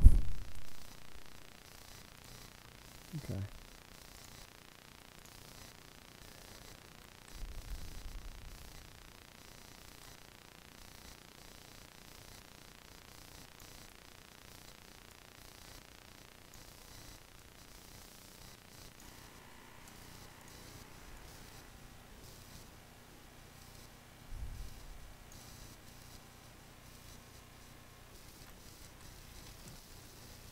Nope.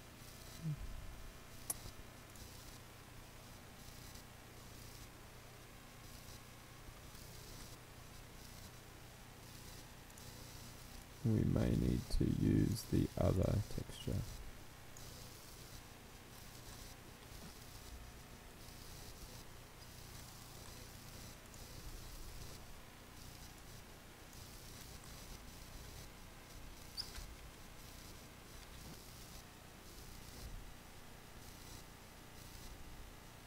Yeah, it's the rocks are too big there. You take a look up close, you're going to see that it doesn't really match up. We want it to match up. Plus you've got your endpoints there, you can see. So they don't really matter. It's more the rocks that we want to get right. Let's take a look at this texture. Where are we? This other texture in here is what we'll need. Let's drop all the textures in now. From our TANE Trk Oak, put them into our version 2. Yep. And we'll just take a look at what they look like in Photoshop.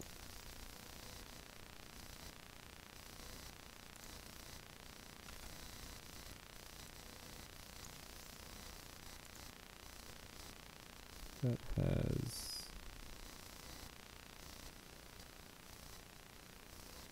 not really what we want either.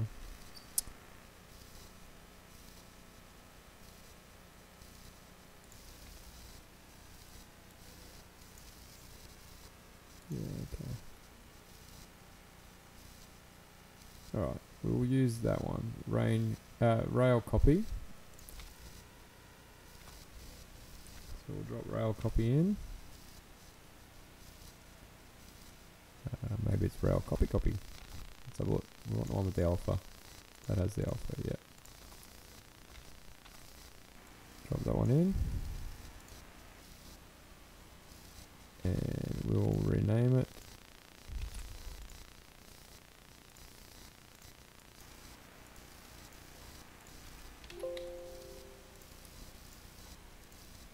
Rename it correctly. .m.t bump text. And the maps are, we want a normal.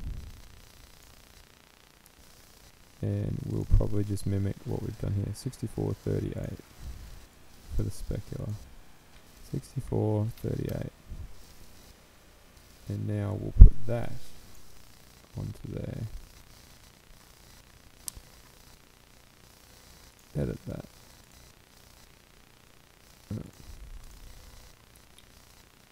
Delete that.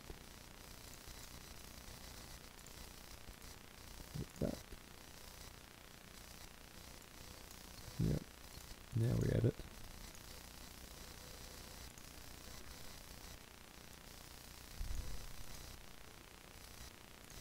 Go to the rail. Drop this down to somewhere around here. I think there's an alpha. You'll see it'll start to be used.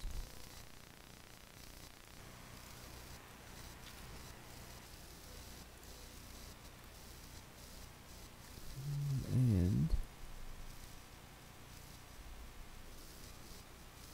maybe what we'll need to do is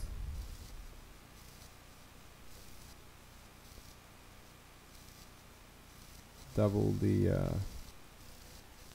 UV on that. So we'll need to tile it a little bit better.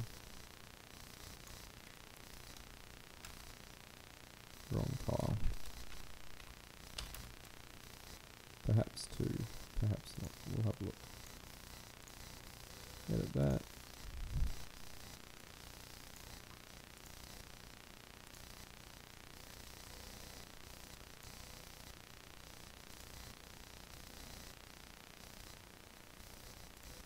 Ah, yeah, sorry. That's not going to work, is it?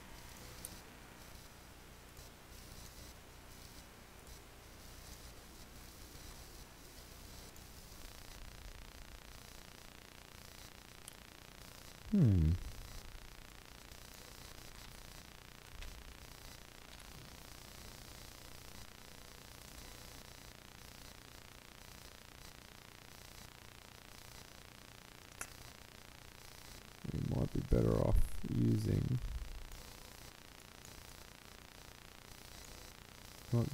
the other texture.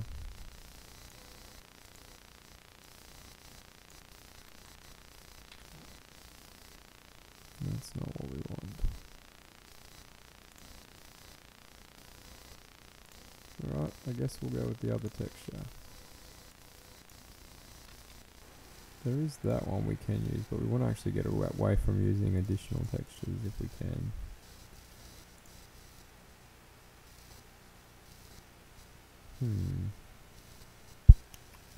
Thinking.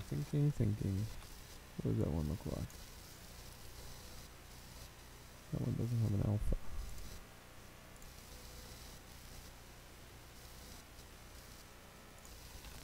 I don't think we want to use that one, just because eventually we probably want to get rid of that if we can, because it's just an extra texture we don't need to be loading into memory. Okay, let's try and work with this one. I'll delete that one for now. Oh, wrong one.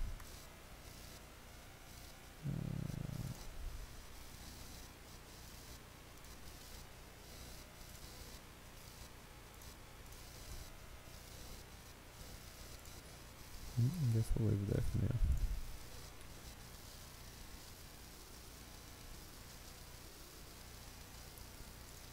Okay, UV edit. We'll go with our original plan. I'll put that down here somewhere. Stretch it out a bit. Get as close as we can to that before going into alpha. A little bit of alpha there.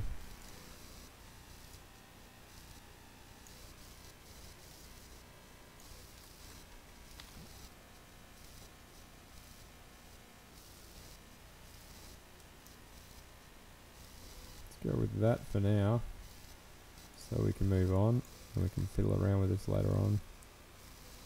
That one and that one, we just want to make them fairly dark colour. Find that in the middle here.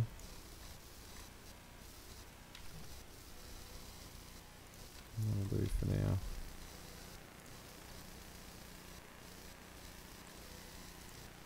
Right.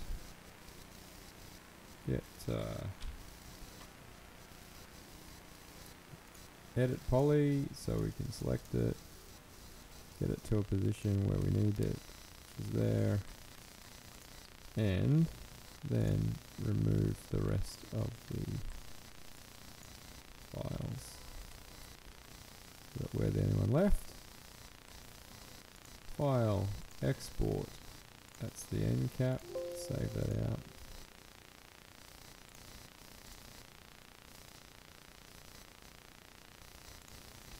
Make sure it didn't save any extra stuff out. And now we'll get the final one. Sorry that took a little bit longer than expected. Just trying to work out the best possible outcome for that one. We save the file. We then import our end cap.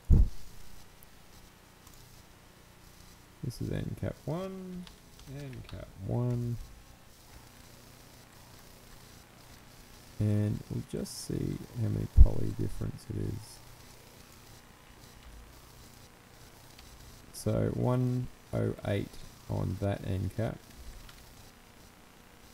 Oh, it doesn't matter, it's the other end, my mistake. So we definitely need it.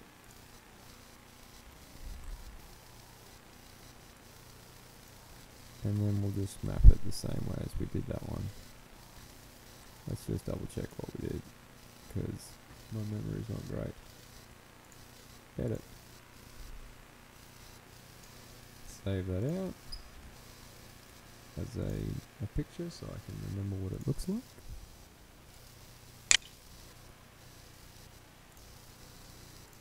Select this one. Add the material to it.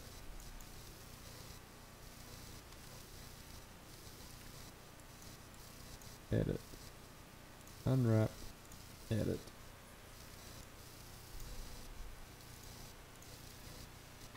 Hopefully this is the last one. And I've got the other image up here so I can check it out. So we go, make it a little bit bigger, put it close to there,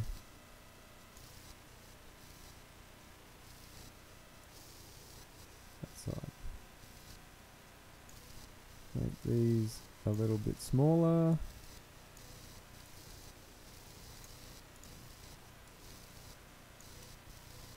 And something along those lines. Also scale this out to be across 1, 2, 3, 4. 1, 2, 3, 4. Okay. Over that. Edit poly. And we put it back to where it was in the center. Attachment points are, pivot points are right. Save that. And remove that one, remove that one, remove that one, remove that one, and remove that one. File, export, NCAP. NCAP 1, save, done. No.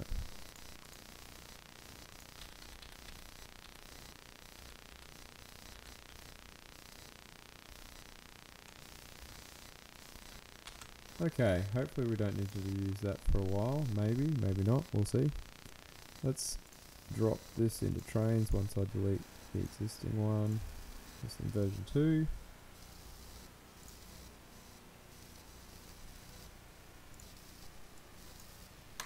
So that's now got all our original .im files. We've removed the rails, we've removed the chairs, it's only using the ballast, and the end caps and the ballast now are mapped to a new texture.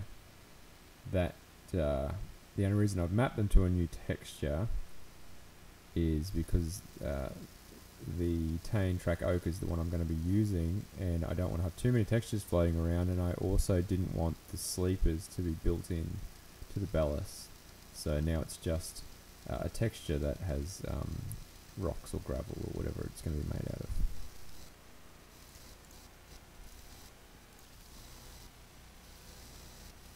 Fingers crossed it's semi-respectable. Okay, it would have been nice to have some transparency on those ends.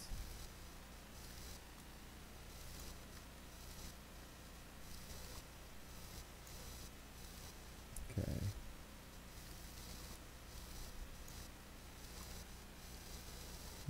We're getting there. We're getting there. Right. Next thing to do is to put all the components together so that we start to get the rails and the chairs, the wing rails, the check rails, and everything else to do with procedural track, the blades. All that needs to go into our object. Now, what you're used to dealing with is a file that looks like this. It has won't have these files in it, but you'll have your end caps and your rail and your textures and a config file. That's the old way of doing it. Now what we're going to do is we're going to split it up into a bunch of assets. If we go back to this TANE Oak asset, the entire procedural track is made up of several different QUIDs or several different assets. So we jump into here and we go TANE Trk Oak, and you'll see that's the actual main part of the track. Like, that's what holds it all together. But then you've got these other assets like left chair, right chair. All the meshes are contained in that particular asset. Rail left, rail right, and sleepers, individual sleepers. So these all hold different aspects of the procedural track, and this holds all the meshes for the procedural track. These just have thumbnails and config files in them. This has all the IM files, and then this particular asset makes it all come together. The config in that basically explains to Trainz, this is how I want the track to operate. So we need to split our one asset up that we have here. It's actually version 2 we're using. We need to make sure that this asset is going to be the main track asset, and we need to create all these other assets that this main track asset will now reference. It's not hard, it's just one of those time-consuming things where we need to just set it all up. So we'll start going through it slowly. What we want to do is you want to get a list of coords that you want to use. So you'll need 1, 2, 3, 4, 5, 6, 7 coords that you'll want to actually use for this overall procedural junction track. But that's a bit of a lie, because you'll want 6, because we're going to reuse the original one so that anyone using this track in routes will have all their track upgraded automatically. They won't have to lay any new track down. It'll just look for the newest version of this coord, and it'll say, hey, there's a procedural track version of this coord, and it'll go through, and once you install it, it'll just show up in your route. So it's better to use the same one and just upgrade it than create another one and have to go through and replace the existing old track with a new procedural track that you've made. Trainz are smart enough to just know that there's a new version, I'll just use that one, and you don't have to do anything. So let's go with that approach. For now, I've got a bunch of coords that I've made, or set aside, and I've got them on the left hand side in my other monitor, so you can't really see them, but they'll start to show up as we start to make things available. I'm going to open all these for edit, because I'm going to be wanting to take these as examples and change them. So let's take all of these here, including that, not the meshes, because I kind of already have that asset open, or I've copied it, sorry. So if we go into here, that's the one that I've copied, so I don't really need it. So I copy the rest of them in here, and the first one we're going to copy is, let's say this one here, and we drop that into our folder we've been working in. This file here is oh, we'll need the other one too, sorry. Grab the mesh. The one we've been working in is meshes. So drop the mesh one in as well. So let's take the coord that we've made for the mesh example, or the new mesh asset, which is coord 66128 space 144020. That's the coord that I've made up. Auran Track TS2009, 36 inch, and this will be meshes, or mesh, whatever you want to call it. So that one there is basically this one here for the TANE Trk Oak. When we open it up, it does contain everything to do with what was in there, but we're going to change that. So take our config, we want to put the new coord over the top of that one, but bear in mind there's going to be a few places we're going to have to update this coord here in other folders and in other configs that reference it. So save that. We also want to change the name, so we grab a new name,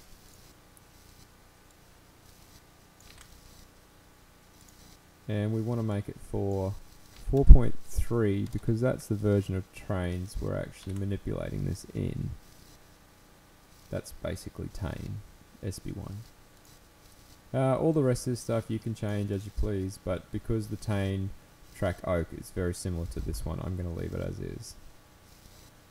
So we have all these components.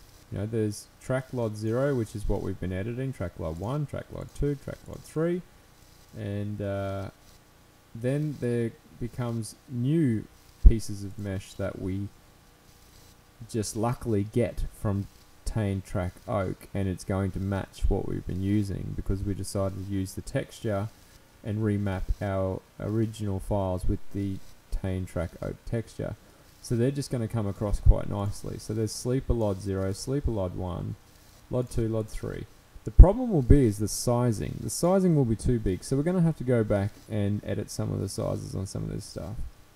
So we got chairs, we got single chairs, we got groups of chairs. There's a whole bunch of stuff that comes into play when you're making procedural track. And these are all the meshes that get loaded in. End caps, different lods of end caps, wing rails, check rails. and then the blades, the animation speed in which the blades work. But you can just take this from TANE Trk Oak and manipulate it how you need it to, so you don't need to set this up again. These are the usernames, so unless you know how to speak German and French, you should probably get rid of those, because that's now not TANE Trk Oak, it's named something else. So let's save that out. We're happy with the way that is. We're going to need all these files, which are already in here, but they're going to be the wrong sizes for our narrow gauge. For people making normal gauge track, it'll probably work quite well. You won't need to touch them at all, but for this example, we're going to need to make the blades smaller, the chairs smaller, the sleepers smaller, because it's a narrow gauge track. So we're trying to show you the worst case scenario on what you would need to do, and give you some guidance on how to do it. So let's save that. Now, the meshes actually that we've changed aren't in this yet, because we've just copied this straight over. So we need to go back to our version 2, get our end caps and our meshes, and we'll probably need those texture files as well, otherwise it's going to complain that the texture files aren't there. I think it's those ones. So we copy that and we put them in the mesh asset. It's going to ask us, do we want to copy over 4 files, which will be the track lod 0123 0123, yeah. So, oh, and it was these ones as well. Let's go back and grab those from here. So I want to keep the originals. No, actually, it was correct. It's okay. Right, so now we have our mesh files that we manipulated. Now we got those .texture files that came across because we haven't found a fix for that, for the naming conventions, and the rest of it has come from the TANE Trk Oak procedural track that we're copying. The next one we'll want to change is we'll leave this main. This is the main one that brings it all together. We'll leave that till last because we want to get all the other files across first. Chairs, sleepers, rail, all those. So we copy that. Or we might, no, we'll bring them all across. And we drop them in. And now we want to make sure that we're using the right keywords for each of these. So we've got one keyword here for the chair left. Let's work out which one chair left is. Chair left is 4.5 version 7. 4.5 version 7.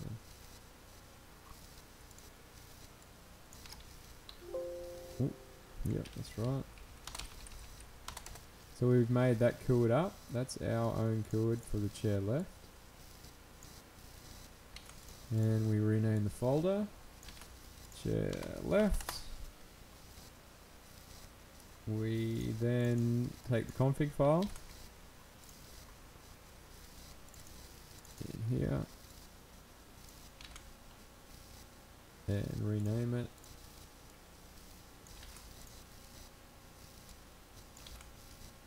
Change the build number because we're working in TANE. Everything else should stay the same except for this file here, which is that's referencing the TANE Trk Oak mesh 341. It doesn't matter about the version, because if this is the original keyword, Trainz will go, is there a newer version? Yeah, there's version 7, I'll just use that. So it's not a big problem that it doesn't use version 7, but what it's using is what it's referencing is the mesh asset. So we need to now change it to reference our mesh asset and not the TANE Trk Oak mesh asset. So if we grab this,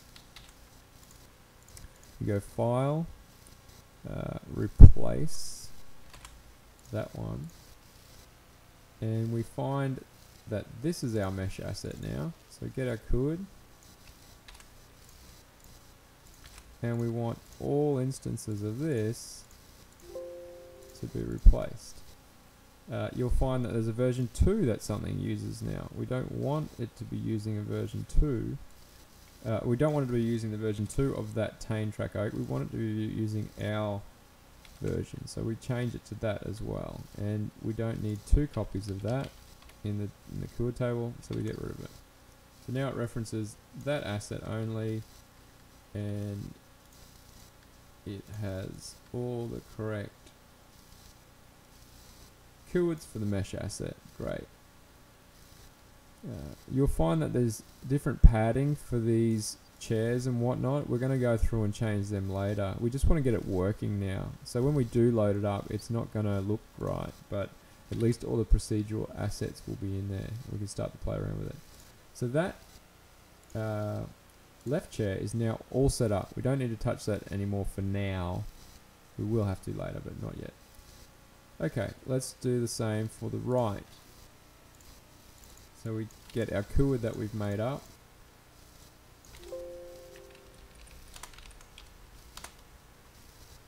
I don't actually have the comment window up here, just in case anyone's commenting on anything. I will get back to it in a sec. So we have our right chair, and we make that this coord, which is the one we made up. You also want to name it correctly.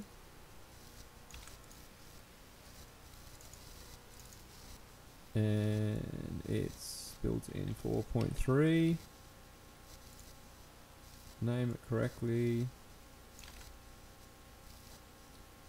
And change the coord to use the correct mesh asset, which is this one.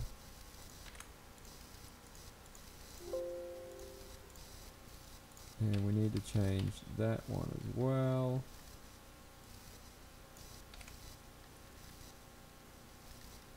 Save that out.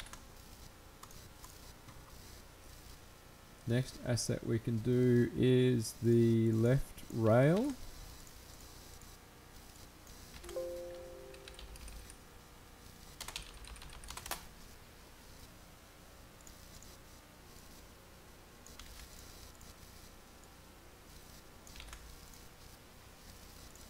Left rail. Select the select the coord, update that. Select our mesh coord.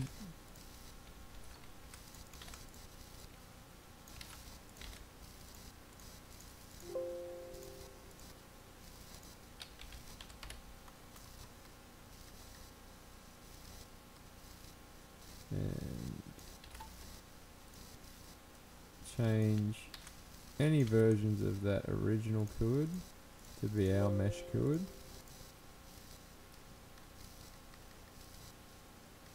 And again, all these values for check rail and wing rails will probably we will end up tweaking because it's a different gauge track. So we save that. And then we get to our right rail.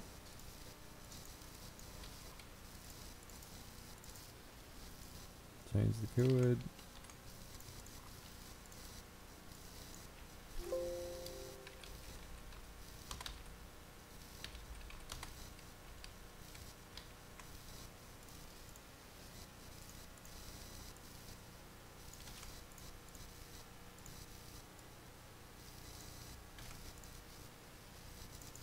Open it up. Change the name.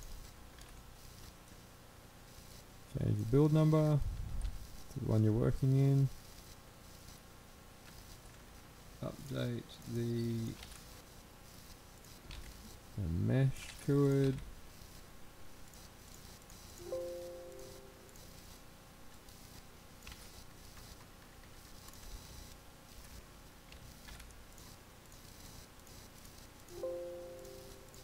need 2 copies.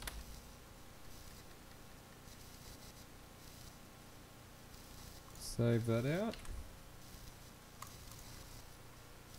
And what's the other one we've got to do? The sleepers? Yes. Take the sleepers.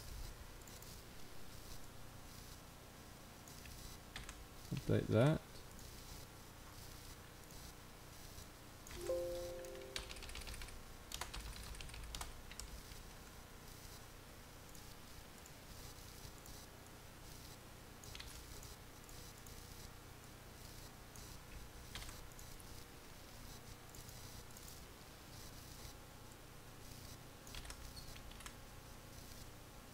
We make that 4.3. Save. See that. Change our mesh asset to the one we're using again.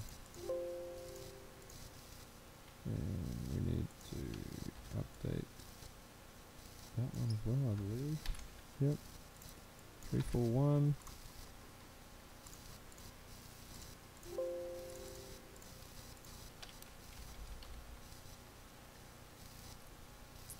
And we'll end up changing some of those values soon.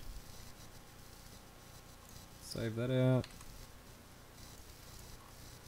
So the remaining ones, I mean, they're our original ones. We don't want to do anything with them. This one is our track that makes it all come together. So what we'll do is we'll delete. Oh, sorry. We'll use version 2 as the actual overall asset that puts all the track together. So this little TANE, this one here, this TANE asset, which actually tells Trainz what the procedural track is made up of, we're going to make that version 2 of the Auran Track TS2009 32-inch, and not have all these meshes in here, because we've already made our mesh file here which contains the new meshes that we've edited and a whole bunch of other stuff. So this one here, we'll just take a copy because I want to keep the original things that we did around, but we'll probably rename that and just call it edited meshes or updated meshes. So, and that's the original file we don't need. This one we just copy and we'll delete all this. We don't need all that. Paste that in, and the original code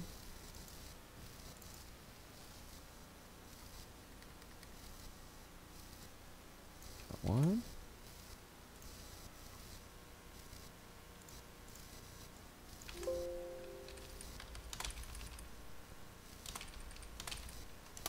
That's the original code. Ah, sorry, wrong one. That's the original in here. So paste that there. We want to use the name. And we may even just change it and say procedural, so that people can see when they load it up, it's the procedural one. It's made in 4.3. It's got all that already. These are the old asset parameters we don't need. We'll probably want to reference later on. We probably want to put the usernames back in.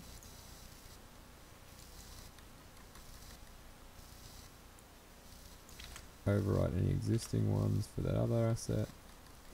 And here we want to update this because it's referencing our mesh asset. We want to update it with the one we have.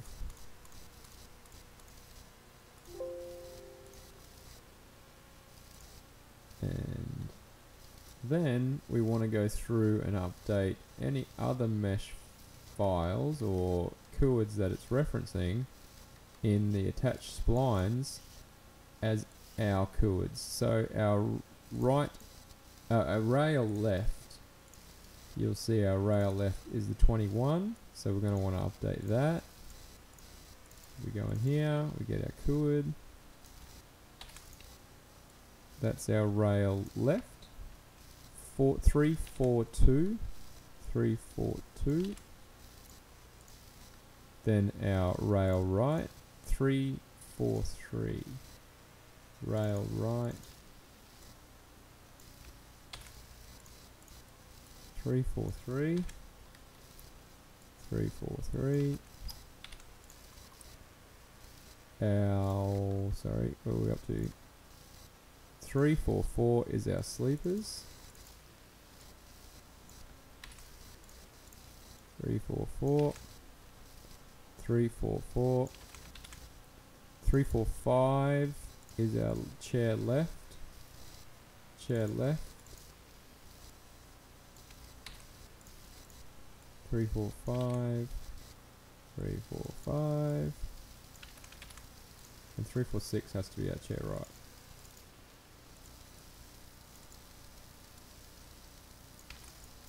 Three, 4, 6 is our chair right.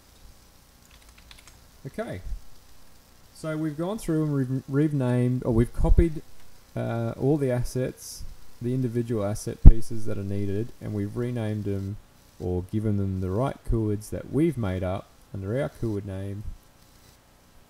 So I think we've got all the pieces we needed so far. None of the values have been tweaked, so when we load this into Trainz, it's not going to look right, but the procedural track should correctly generate as we lay track down. It will not look right, so we're not up to that part yet. We only need, what do we need?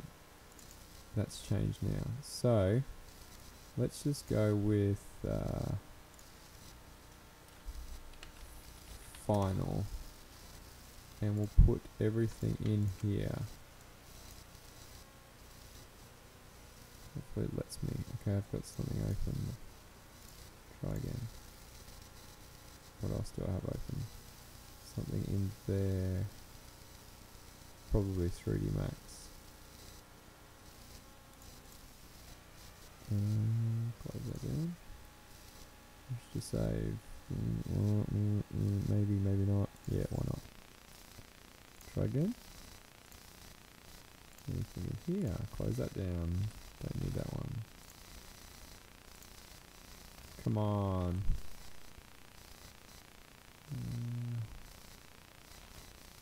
Try again. Skip. What was it? I don't know. So all of those have come across. I'll just copy this in here. And hopefully everything else came across. So fingers crossed that this first attempt will have us looking like we've got the procedural junctions working, but the track won't look right. We drop all that in. Load up another copy of Content Manager, Trainz Content, Manage Content. So many names. And we'll probably go installed and filter by install date. To show these additional columns, you can just right click and remove columns and insert columns. Just a handy little tip when you're importing content.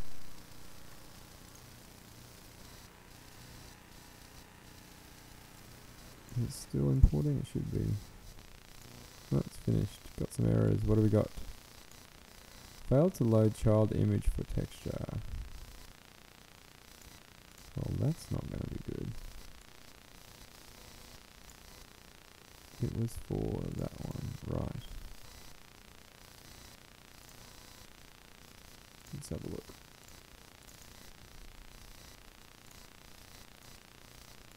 View.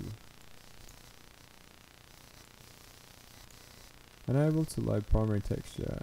Texture underscore normal underscore diffuse underscore different underscore copy.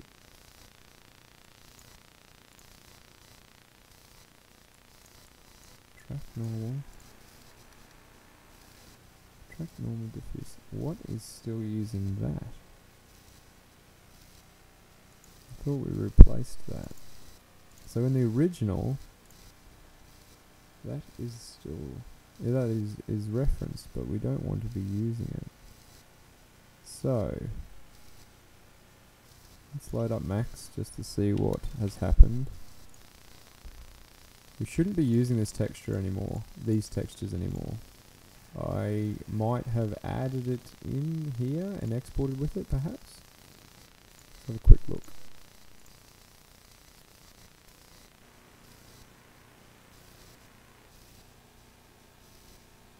It's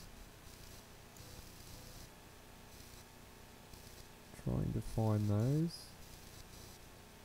Browse. Add.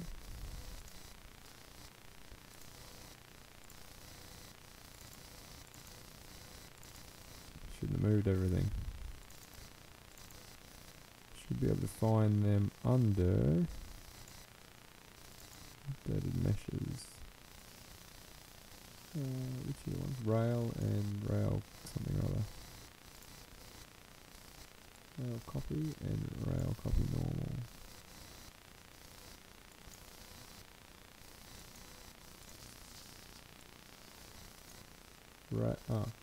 Rail copy, rail copy.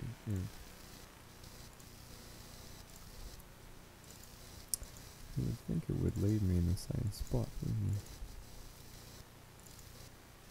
you? Rail copy and rail copy normal. Need to add another one.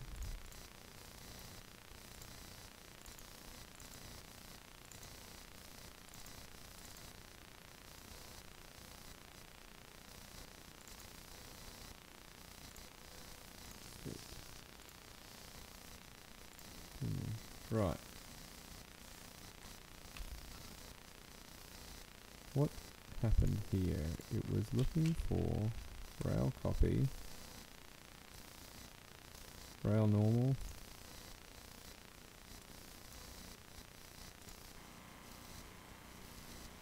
ballast normal,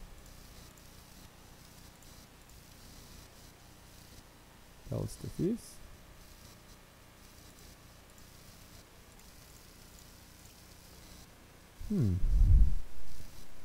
okay, don't really know why it's still looking for that.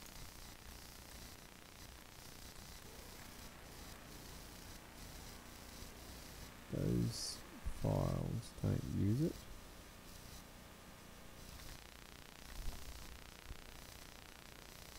Unable to load texture normal diffuse. Maybe we had the .texture files included in there. Let's take a look. Final. Mesh. Yes. We do not want them in there. That's what the problem is. Sorry about that. Okay. Open this up. Delete these two here. They're old. They're from the original file. Get rid of them. Submit. So it wasn't a Max thing. We just had the texture.txt old original Auran Track TS2009 36-inch files in there, and because we've changed our objects, our meshes, to use the new textures, we don't want to put them in there at all, or reference them. Small hiccup, and Trainz seems to be happy. I'll just delete this because we didn't delete it originally, and I will drop it back in because we don't have all our meshes in there anymore. It's just the file that tells Trainz all the components what makes up this track. Great. Now, quick preview should show something. Alright, so we have rails, we have sleepers, we even have bits of end cap that aren't ours, correct end cap anyway. And we've got chairs. So it looks like the procedural track is actually on top there, or dumped on top, underneath, in between. So when we load up Trainz,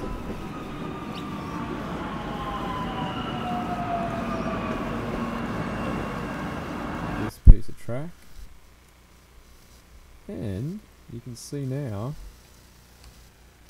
that our track that we laid originally a few hours ago is actually the new procedural track. So if we start to change the junctions, and now they have blades, and they've got rail,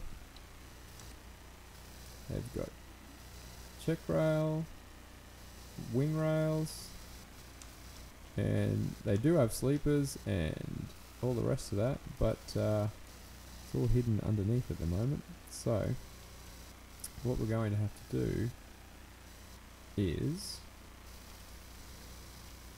now start to manipulate the values to get these rails closer. But before we even do that, you're going to find that you'll want, like, these are way too big for our narrow gauge track. So for anyone who's just done a straight copy for a normal gauge track, you'll probably get away with it. Like, the track will just look correct, or you'll have to manipulate a little bit of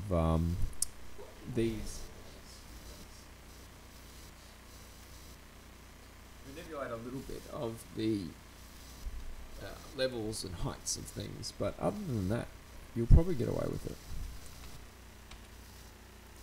So for now, the next step is to get our sleepers and our chairs and anything else that we need that's not scaled correctly.